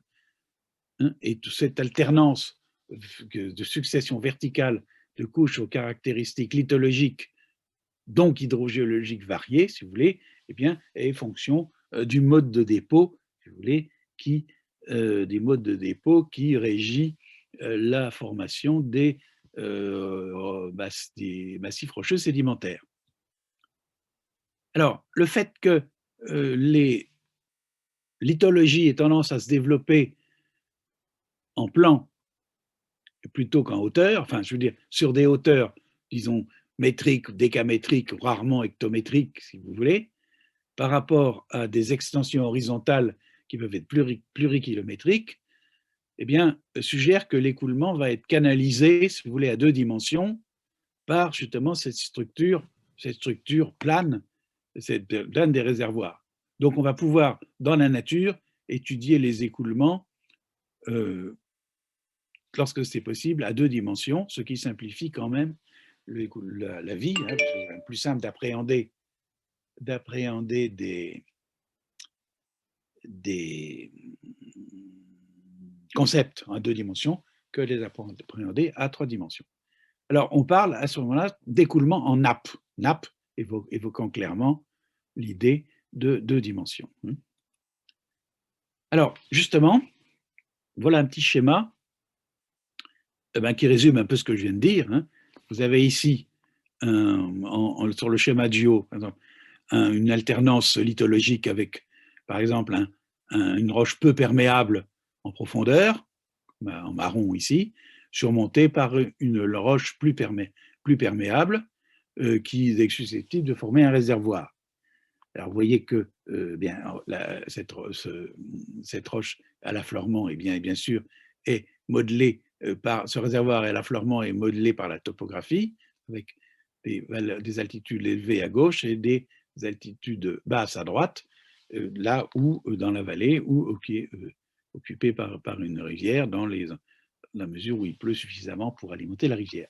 Bon, alors voilà, cette pluie s'infiltre et se forme donc une zone non saturée et une zone saturée, comme je vous l'ai déjà expliqué tout à l'heure, et la surface piézométrique est matérialisée par les 2 forages. Alors là, on dit qu'on est dans un contexte de nappe libre, si vous voulez, parce que la séparation entre la partie saturée et la partie non saturée, eh bien, autrement dit, ce qu'on va appeler le toit du réservoir, si vous voulez, la limite supérieure du réservoir saturé, eh bien, est susceptible d'évoluer librement à l'intérieur du massif rocheux perméable. On dit aussi qu'on est en contexte de nappe phréatique. Phréatique venant du grec phréatos, ça veut dire le puits. Donc, sinon, c'est la première nappe qu'on rencontre lorsqu'on creuse un puits. Parce qu'à partir du sous-sol, on creuse un trou et on continue. La première nappe qu'on rencontre, c'est la nappe phréatique, qui est en général, pas toujours, une nappe libre. Alors, par opposition à la nappe libre, on va avoir le contexte dit de nappe captive. Vous voyez qu'ici, la configuration lithologique fait que j'ai une roche imperméable en profondeur, une roche perméable susceptible de constituer un réservoir et une roche imperméable qui vient sceller le réservoir par au-dessus. Donc finalement, la couche perméable, la couche potentiellement réservoir, va se trouver prise en sandwich entre deux couches de mauvaise perméabilité. Alors, un tel système contient de l'eau, je peux le matérialiser toujours par des piézomètres, j'en ai construit 2. Évidemment, il s'alimente sur les hauteurs à l'endroit où les précipitations vont pouvoir pénétrer sur les zones affleurantes de la roche perméable, et l'eau va se transmettre jusqu'au point bas de la topographie, jusqu'à la rivière ici. Et les piézomètres qui sont ici matérialisent une surface piézométrique, et on s'aperçoit que la surface piézométrique monte dans le piézomètre et qu'elle s'établit fictivement, enfin pas fictivement puisqu'on la mesure, mais elle s'établit dans une altitude qui est supérieure au toit du réservoir. Bon, on dit qu'ici on est en nappe captive puisque le réservoir est mis en captivité, est prisonnier, si vous voulez, entre deux couches non réservoirs, entre deux couches, on va dire, imperméables.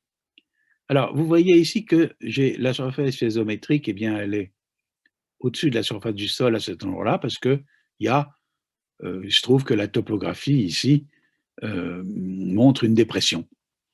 C'est comme ça, topographie, l'érosion a favorisé ça, et il y a une dépression dans la topographie.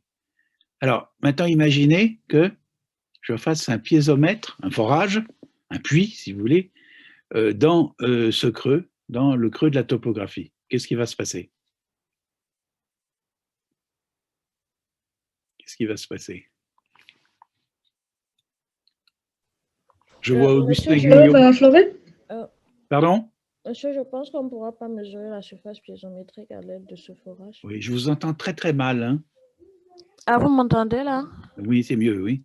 Ah, je disais que je pense qu'on ne pourra pas mesurer la surface piézométrique à partir de ce forage. Alors, la surface piézométrique, effectivement, elle est au-dessus du forage. Alors, qu'est-ce que ça veut dire? Qu'est-ce que je vais observer dans le forage? L'eau va se verser. Oui?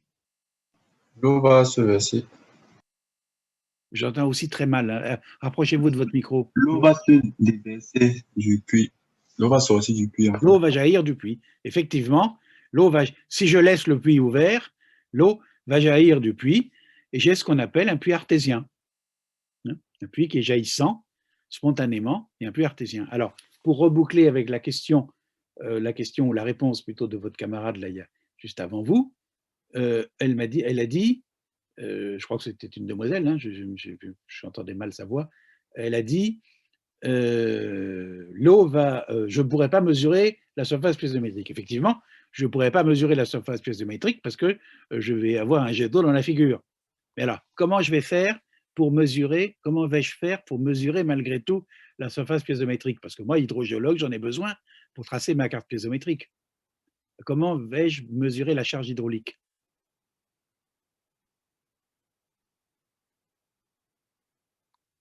Un peu d'imagination.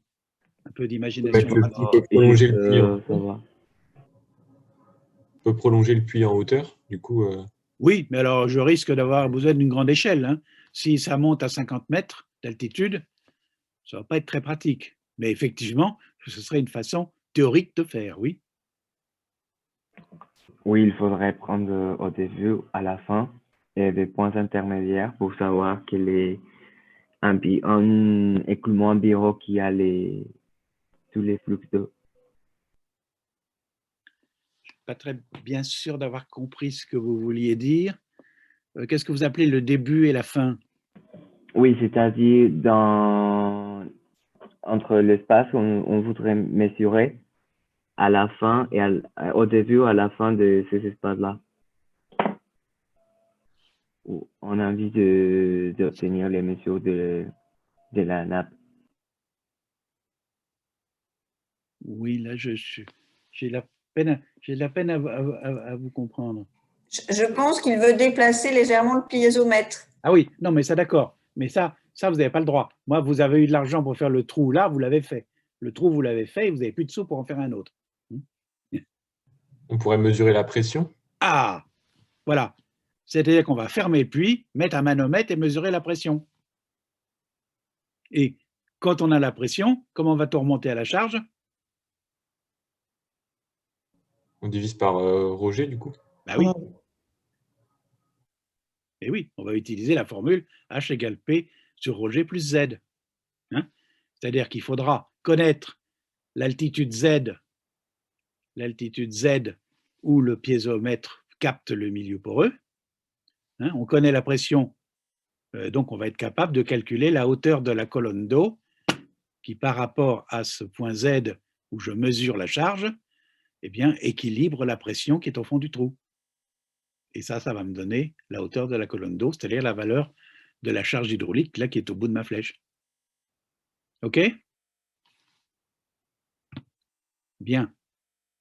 Alors, vous ne m'avez pas posé la question, pourquoi artésien? Qu'est-ce que veut dire artésien? Vous le savez? Bon, ben artésien, ça fait référence à la région de l'Artois, dans le nord de la France, qui se caractérise par l'absence de puits artésien. Enfin, je caricature, enfin, il n'y a pas plus de puits artésien en Artois qu'ailleurs. Bon, c'est une tradition, si vous voulez, qui est de Puisatier qui a développé cette idée. Donc, artésien, c'est une expression consacrée. L'expression anglaise existe, hein, on dit artesian en anglais. Sinon, vous pouvez dire un puits jaillissant. Bien. Alors, écoulement en nappe. Intéressons-nous justement un petit peu à l'expression de la loi de Darcy dans un écoulement en nappe. Alors, voilà, ici, j'ai représenté le réservoir avec un écoulement en nappe, c'est-à-dire des vitesses de Darcy qui sont canalisées, si vous voulez, par le réservoir entre le point bas, la côte basse du réservoir, qu'on va appeler le mur du réservoir, et la côte haute du réservoir, qu'on va appeler à la valeur Z2, qu'on va appeler le toit. Hein. Toit et mur, c'est des expressions qui permettent de caractériser la limite basse ou la limite hausse d'un ouvrage souterrain. Alors, Z2 moins Z1, ça donne E, l'épaisseur du réservoir. Si j'applique la loi de Darcy, et bien sûr, elle est applicable en tout point du réservoir, sous la forme V, vitesse de Darcy, égale moins K gradient de H. Et si je veux calculer le débit qui circule à travers l'ensemble, à toute l'épaisseur du réservoir, eh bien, il faut que j'intègre le flux du vecteur vitesse de Darcy sur de la cote Z1 à Z2, de la valeur Z1 à Z2. Donc ça donne Q, il y a la somme de Z1, Z2 de V des Z. Si je reporte la loi de Darcy là-dedans, je vais me trouver avec moins somme de Z1 à Z2 de K des Z gradient de H. Et dans la mesure où je m'aperçois que, quelle que soit la profondeur à laquelle je capte le réservoir, la charge varie peu, hein, puisque les écoulements, les vitesses vecteurs de vitesse de Darcy sont tous parallèles, si vous voulez. Donc quand je descends en profondeur, je n'ai pas de composante verticale de la vitesse de Darcy. Donc si je n'ai pas de composante verticale de la vecteur vitesse de Darcy, je n'ai pas de composante verticale du gradient de charge. Donc ça veut dire que le gradient de H est indépendant de Z, donc je peux donc le sortir de l'intégrale, et je me retrouve avec maintenant Q égale somme de Z1, Z2 de K des Z, que multiplie le gradient de H. Eh bien, cette grandeur T égale somme de Z, j'ai écrit Z2 à Z1, j'aurais écrit Z1 à Z2, j'ai trompé, de Z de K des Z, ou encore, si K est constant, indépendant de Z, égale K Z2 moins Z1, c'est-à-dire KE, eh bien c'est ce que j'appelle la transmissivité du réservoir.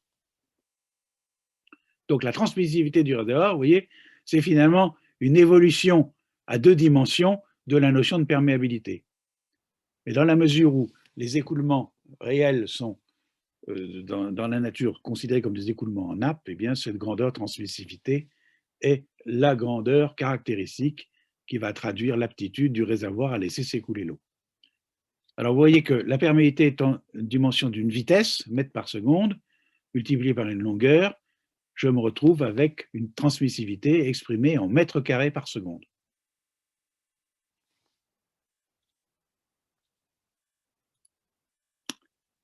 Alors,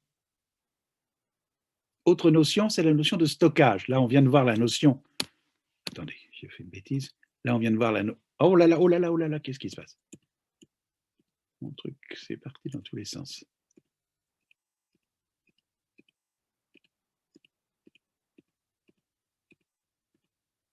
Voilà, on vient de voir la notion de transmissivité c'est donc la notion liée à le fait que l'aquifère transmet de l'eau. Maintenant, on va préciser, dans le cas de l'écoulement en nappe, le fait que l'aquifère stocke de l'eau. Alors, je me place d'abord dans un contexte d'aquifère libre, c'est-à-dire de nappe dans un aquifère en contexte de nappe libre.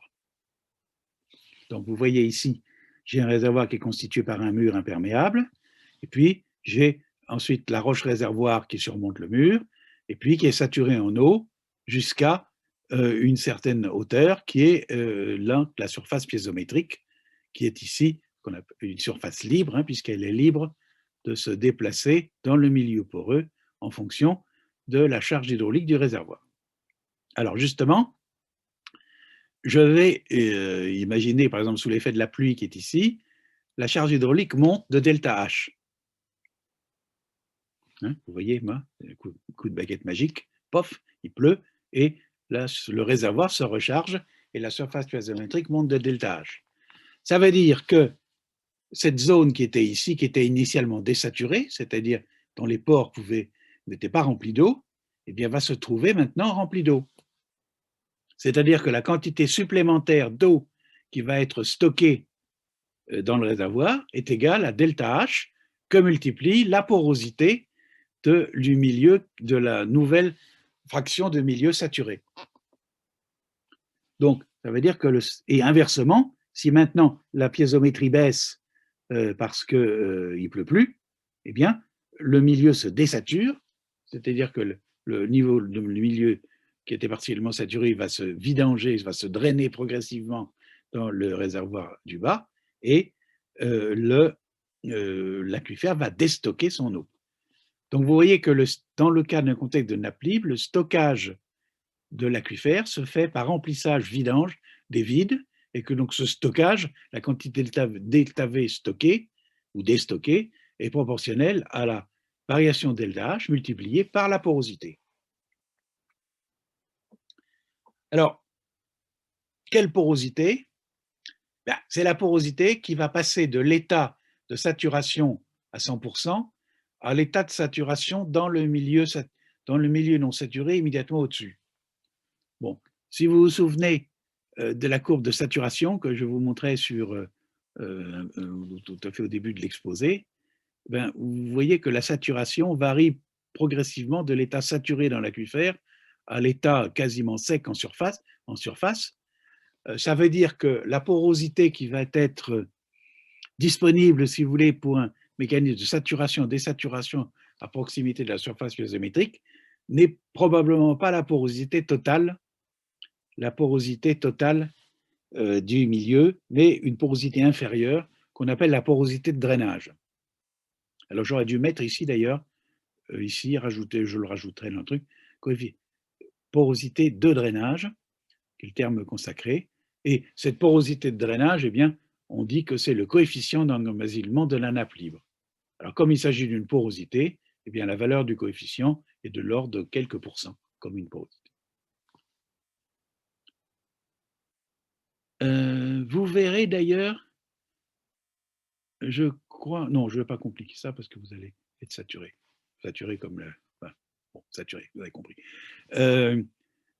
Alors maintenant, je me prends l'aquifère captif. Donc, vous voyez que là, j'ai mon réservoir. Alors, cette fois-ci, mon réservoir a un mur à sa base, mur imperméable, mais il a aussi un toit imperméable. Et il y a une surface piézométrique qui est, ce piézomètre, par exemple, mesure un niveau piézométrique qui est matérialisé en ce point. Alors, le réservoir se recharge, il se charge pour une raison quelconque, et il y a une variation delta H du niveau piézométrique. Cette variation delta H du niveau piézométrique engendre par définition une variation delta P de la pression dans le réservoir, telle que delta P est égal à ρg de delta H. Ça, c'est simplement la relation de définition entre la charge et la pression. Alors, pourquoi le stock va varier dans le réservoir? Tout simplement parce que le milieu est compressible. Il est compressible deux fois. Il est compressible une fois parce que le fluide lui-même, l'eau, est un peu compressible, même si ça ne l'est pas très, c'est quand même compressible. Et aussi parce que la roche est compressible, c'est-à-dire que je peux faire varier, si vous voulez, la taille de l'espace poral en faisant changer la contrainte intergranulaire qui s'exerce sur les grains via la variation de pression interstitielle de l'eau. Et alors là, on a donc une variation équivalente, un volume équivalent d'eau, de variation de stock de réservoir, qui est toujours proportionné à delta H, puisqu'il est proportionné à delta P. Le coefficient de proportionnalité, on le nomme toujours S, et ça, on l'appelle toujours coefficient d'emmagasinement. Mais comme ce coefficient d'emmagasinement a pour origine maintenant les paramètres de compressibilité de la roche et de l'eau, eh bien, on constate qu'il est beaucoup plus petit que le coefficient d'emmagasinement dans le cas de la nappe captive, qui lui était issu de la porosité, et la différence est de l'ordre de 1 à 2, même voire 3 ordres de grandeur. C'est-à-dire qu'une nappe libre pour une variation delta H va stocker proportionnellement, le coefficient va être de l'ordre de 10-2, alors que pour une nappe captive va être de l'ordre de 10-4. Donc en fait, une nappe libre, pour une même variation de niveau piézométrique, va stocker 100 fois, au moins 100 fois plus d'eau que la même nappe en état de captivité. Donc il faut bien se souvenir, la raison, c'est que ce n'est pas du tout les mêmes phénomènes physiques qui sont en cause pour expliquer cette capacité de stockage. Alors, en résumé, l'aquifère va avoir 3 fonctions. Une fonction capacitive, qu'on vient de décrire, une fonction capacitive qui est décrite par le coefficient d'emmagasinement, un coefficient d'emmagasinement en nappe captive, ou coefficient d'emmagasinement en nappe libre, mais qui, lui, de ce moment-là, est pour origine la porosité. L'aquifère a une fonction conductrice, caractérisée par sa perméabilité ou sa transmissivité lorsque on traite le cas à 2 dimensions de l'écoulement en nappe. Et c'est donc 2 paramètres, coefficient d'emmagasinement et transmissivité, qui sont les paramètres caractéristiques de l'écoulement et qu'il faut avoir à sa disposition pour être quantitatif. Alors, ce n'est pas l'objet du cours et on n'a pas le temps, mais on mesure ces paramètres T et S par des essais de pompage sur le terrain. C'est-à-dire qu'on va provoquer au moyen d'un puits une perturbation dans le milieu et mesurer les variations piézométriques observées et en tirer par des calculs plus ou moins complexes une évaluation de la transmissivité du coefficient d'emmagasinement. Alors, l'aquifère a également une 3e fonction dont je ne parlerai pas du tout, puisque c'est la fonction d'échange entre le liquide et le solide, mais qui sera abordée lorsque l'on vous parle dans les prochains cours, lorsqu'on vous parlera de pollution. Voilà, alors je vais terminer par quelques schémas typiques d'écoulement en nappe, tel qu'on le rencontre dans la nature. Bon, vous avez le cas très fréquent de la nappe de vallée, où vous avez donc une vallée qui est donc topographique, si vous voulez, qui est donc encadrée par des coteaux qui sont des reliefs un peu plus en altitude, mais on s'aperçoit que la surface piézométrique suit à peu près le modelé de la topographie, si vous voulez, en l'amortissant. C'est-à-dire que la piézométrie est plus élevée sur les coteaux, là où les précipitations tombent en altitude, si vous voulez, et la piézométrie est basse et correspond au niveau de drainage de la rivière dans les vallées. Alors, si je grossis ce qui se passe ici, par là, ben vous voyez que le fonctionnement normal, c'est que le niveau de la nappe se raccorde au niveau de la rivière et donc c'est la nappe qui alimente la rivière. Par contre, si la rivière se met en crue, parce qu'il arrive par exemple un fort débit de l'amont, le niveau de la rivière monte, et à ce moment-là, localement, le niveau piézométrique de la nappe a tendance à monter sous l'effet de la rivière, de la variation du niveau de la rivière, et c'est au contraire la rivière qui alimente la nappe. Mais ça va se passer localement et pendant la durée de la crue, le fonctionnement normal étant que la nappe est drainée par la rivière, suivant la ligne bleue foncée qui est ici. Donc ce type d'écoulement nappe de vallée, vous en verrez tout à l'heure dans l'exercice, c'est un cas extrêmement fréquent. Bon, je vais sauter là-dessus, on n'a plus de temps. Alors, voici un autre concept dit de nappe perchée ou suspendue. Vous voyez ici qu'on a un réservoir qui est situé sur un relief, sur une colline, et puis que le mur du réservoir est une couche imperméable, par exemple argileuse, et qu'il y a une couche sableuse par-dessus. C'est un contexte qu'on va rencontrer, par exemple, dans le bassin parisien, sur les buttes témoins de sable de Fontainebleau. Alors, il pleut, il va s'établir un réservoir à surface libre dans les sables, dont le substratum va être représenté par les argiles. Et alors, vous voyez que ce réservoir, eh bien, va se drainer, la surface piezométrique le montrant, le modeler vers la périphérie, et des sources sourdes vont se manifester à l'affleurement à l'affleurement de la couche imperméable, donc qui s'oppose à l'écoulement. Donc vous avez ici des sources qui ont été baptisées sources de déversement, parce qu'elles vont être pérennes, si vous voulez, vont fonctionner à peu près tout le temps, alors qu'ici vous avez une source de trop-plein qui va fonctionner seulement lorsque la nappe est haute. Vous voyez qu'ici, cette source tarie, lorsqu'il n'y a pas suffisamment de pluie pour alimenter l'infiltration, la surface piezométrique descend et la source de trop-plein tarit temporairement. Bon, je vais passer là-dessus aussi. C'est pour vous montrer que dans les pays, en 2 mots quand même, dans les nappes en pays granitique, c'est-à-dire en roches compactes fissurées, eh bien, les nappes sont en général très peu développées et dépendent complètement du degré de fissuration ou du degré d'altération. Et les nappes occupent en général, les nappes à peu près exploitables, occupent en général des poches d'altération de la roche, où là, on passe, sous l'effet des phénomènes d'altération, de la roche compacte saine, si vous voulez, à une roche désagrégée, si vous voulez, qu'on appelle des arènes dans le cas du granit, qui va tout à fait ressembler à du sable plus ou moins argileux. Et là, on se retrouve localement dans un contexte d'aquifère d'interstice. Bon. Caillis karstique, je vais laisser passer parce que c'est quand même pas le sujet. Alors, nappe littorale, j'en dis juste un petit mot parce que Isabelle Tenvin m'a dit que vous aborderez ça dans la suite. Nappe littorale, comme son nom l'indique, ce sont les nappes qui se trouvent établies dans les zones littorales, c'est-à-dire en général dans les cordons dunaires, si vous voulez, qui très souvent bordent les côtes, donc séparent donc le milieu continental du milieu maritime.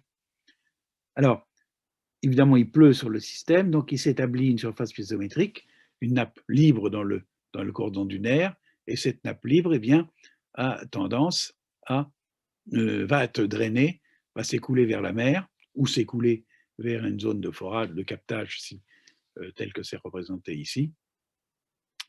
Mais ce qui s'observe alors et qui a des conséquences importantes, eh bien, c'est que si l'on réalise un forage dans un tel système, on va mettre en évidence la nappe libre du cordon dunaire, et puis quand on descend, on va progressivement, même assez brutalement, traverser une surface de séparation entre l'eau douce de la nappe et l'eau salée de la mer.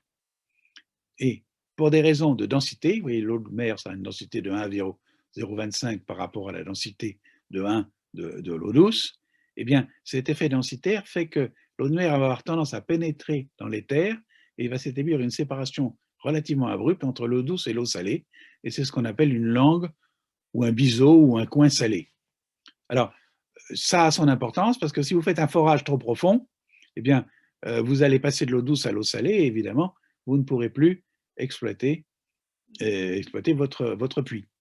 Et en plus, le fait d'exploiter le puits, de faire baisser le niveau piezométrique de la nappe douce, fait remonter l'interface entre l'eau douce et l'eau salée et augmente les risques d'envahissement du puits par de l'eau salée.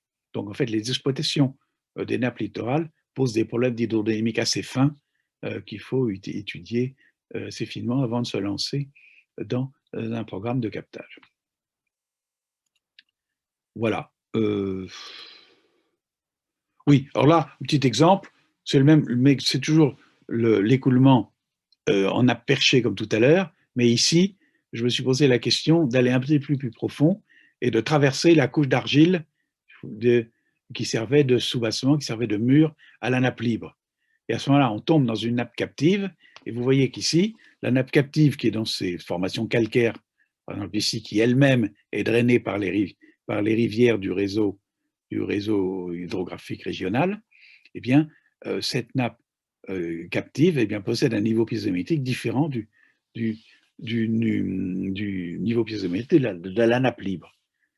Et dans cette configuration, comme le niveau piézométrique de la nappe libre est plus élevé sur la nappe captive aurait tendance à se vider, à se vidanger dans, la nappe libre supérieure aurait tendance à se vidanger dans la nappe captive inférieure en traversant l'argile.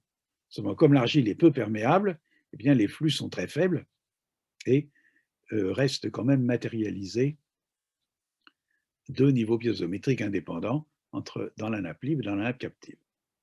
Alors, ce phénomène de communication à travers une couche peu perméable entre deux réservoirs superposés, c'est ce qu'on appelle la drainance.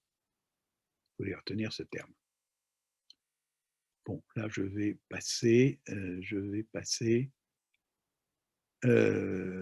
Oui, alors on va terminer quand même par deux transparents où se poser la question comment capter un réservoir aquifère.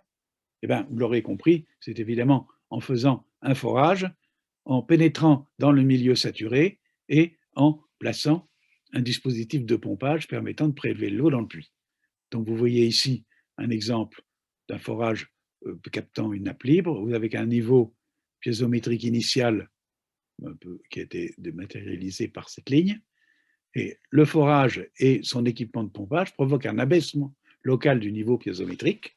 Donc, on passe d'un niveau statique dans le piézomètre à un niveau dynamique parce que c'est le niveau qui existe en présence du débit pompé dans le forage, et que la surface piézométrique prend maintenant une forme différente et accuse ce qu'on appelle un cône de rabattement, une forme conique, si vous voulez, qui va se raccorder progressivement à la surface piézométrique initiale. Alors, pour terminer, on va s'amuser à réfléchir un petit peu sur la façon d'équiper un forage en pompage. Donc, voici un forage. J'ai un peu comme le piézomètre de tout à l'heure. Simplement, il faut le faire un peu plus gros diamètre pour qu'on puisse y loger les équipements de pompage. Alors, comment peut-on prélever de l'eau?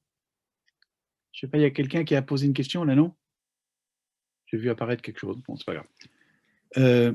Comment peut-on s'amuser à prélever de l'eau? À quel moyen peut-on penser pour prélever de l'eau dans ce forage? Bon, ben, vous l'avez vu, il y a déjà un premier moyen, c'est d'aller mettre un tuyau qui plonge sous la surface, sous le niveau statique, avec une pompe en surface qui pompe, qui aspire l'eau. Alors, ma question est, est-ce que ce dispositif fonctionne? Et sous quelles conditions?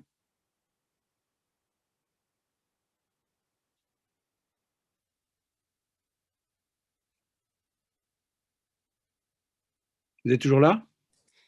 Oui, il y a toujours 64 participants à cette séance. Bon, allez, c'est les 3 derniers transparents. Essayons de nous amuser un peu avec. Là, vous voyez le dispositif, un tuyau plongeur, une pompe en surface, parce que c'est commode, hein. Je peux le faire assurer la maintenance facilement, je peux brancher l'électricité facilement, etc. Bon, on voit que c'est commode. Alors, est-ce que ce dispositif fonctionne? Et si oui, y a-t-il des contraintes de fonctionnement?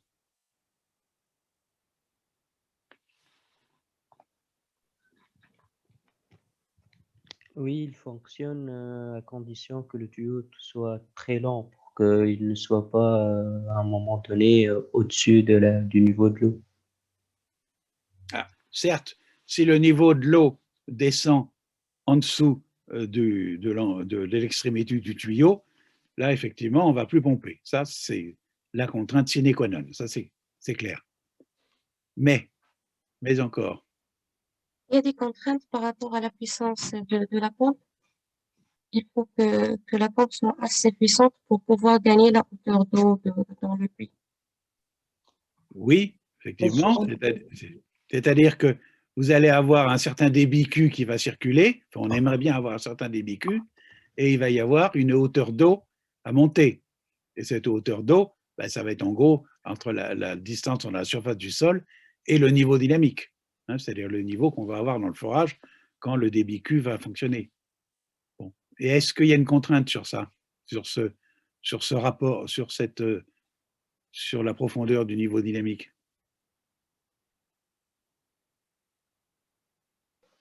Il y a une hauteur à pas dépasser, non? Oui, laquelle? Je sais pas.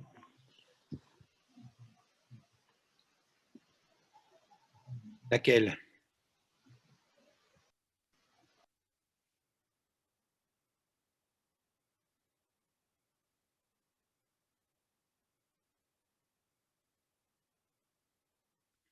Eh bien, regardez, imaginez, la pompe, qu'est-ce qu'elle elle va mettre en dépression le milieu qui se trouve à l'intérieur du tube. La dépression maximale que vous pouvez faire, c'est là, au maximum théorique, c'est la pression atmosphérique. Donc, vous ne pouvez pas remonter une colonne d'eau dont la variation de pression soit supérieure à la pression atmosphérique.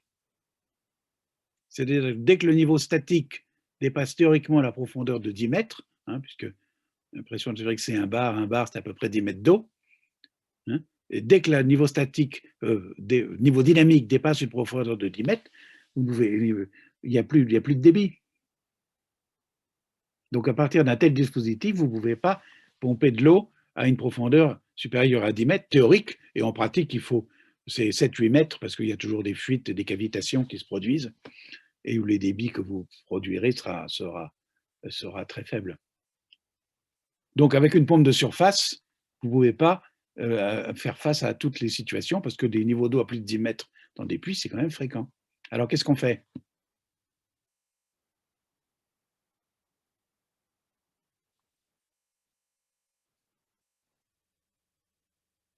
Eh bien, l'idée, c'est de créer la dépression, de créer la pression, non pas en surface, mais de la créer en profondeur. Alors, par exemple, de prendre un dispositif de telle sorte, c'est ce qu'on appelle une pompe à arbre. Donc, vous avez toujours vos tuyaux de captage, mais vous avez le dispositif de pompe, par exemple un rotor qui tourne dans une boîte, et ce dispositif de pompe est alimenté par un moteur avec un arbre dont la puissance est transmise par un arbre qui pénètre à l'intérieur du tuyau. Alors là, effectivement, théoriquement, vous pouvez remonter l'eau à n'importe quelle profondeur, le débit dépendant de la puissance de la pompe que vous utilisez, la puissance du moteur que vous utilisez. Alors, c'est fréquent. La plupart des puits qui ne sont pas trop profonds ont des pompes à arbres pour la production des eaux potables, parce qu'évidemment, ça a l'avantage de permettre l'entretien du moteur, si vous voulez, en surface sans avoir à tout sortir. C'est un inconvénient, c'est qu'il faut un arbre profond et que ça peut être un peu lourd à manipuler. Donc c'est quand même réservé à des profondeurs relativement modestes, c'est-à-dire quelques dizaines de mètres, si vous voulez. Maintenant, si vous avez des profondeurs plus importantes, plusieurs dizaines de mètres, voire centaines de mètres, eh bien, qu'est-ce qu'on fait? Eh bien, ça, par exemple, on a recours à une pompe immergée, c'est-à-dire qu'on met en profondeur et le moteur et le corps de pompe. Alors, évidemment, vous n'avez plus qu'à descendre en bas le câble électrique le long du tube, le câble électrique qui permet d'alimenter la pompe. Et quand on a une panne, évidemment, il faut tout sortir. Voilà. Bien. Écoutez, je vais m'arrêter là. Vous voyez donc, on se termine par des considérations très terre à terre, mais vous voyez que ce n'est pas si évident, parce que dans la question que je vous ai posée au début, vous n'aviez pas le réflexe immédiat de penser qu'on ne pouvait pas faire n'importe quoi avec le dispositif et une pompe de surface. On va s'arrêter là. Oui, on va s'arrêter là et on va faire à la place aux questions et aux exercices des TD. Oui, alors merci beaucoup, Monsieur Ledoux, pour cet exposé, on va dire, à la fois très clair et très précis. Donc, je pense qu'on va réserver peut-être les questions à la partie TD et on va faire déjà une petite pause pour tout le monde, le temps d'aller chercher un verre d'eau, etc. Et ensuite, on se retrouve dans les 3 classes de TD avec Bruno Tessier qui est connecté, Monsieur Ledoux et moi-même. Donc, on va dire à 10h45, on se donne un petit quart d'heure. Et donc, on fera surtout les énoncés des TD et la correction des TD ira assez vite puisque vous avez tout compris là. Oui, un quart d'heure, c'est peut-être oui, enfin, comme vous voulez, un quart d'heure. Pas plus tard, parce qu'on finit à 11h15, non? Oui, autour de 11h15, mais bon, la dernière fois, on a un peu débordé, on va dire. Mais je crois qu'il faut quand même que tout le monde ait une petite pause, surtout vous. Oui, je vais aller boire un verre d'eau, effectivement. C'est alors qu'il va falloir que je me reconnecte sur l'autre salle, moi. Oui. J'attends les élèves dans l'autre salle, alors. Voilà, chacun va se retrouver avec 20 élèves dans son groupe. D'accord. Merci beaucoup, en tout cas, Monsieur Ledoux, et à tout à l'heure en TD. À tout à l'heure, oui. Merci.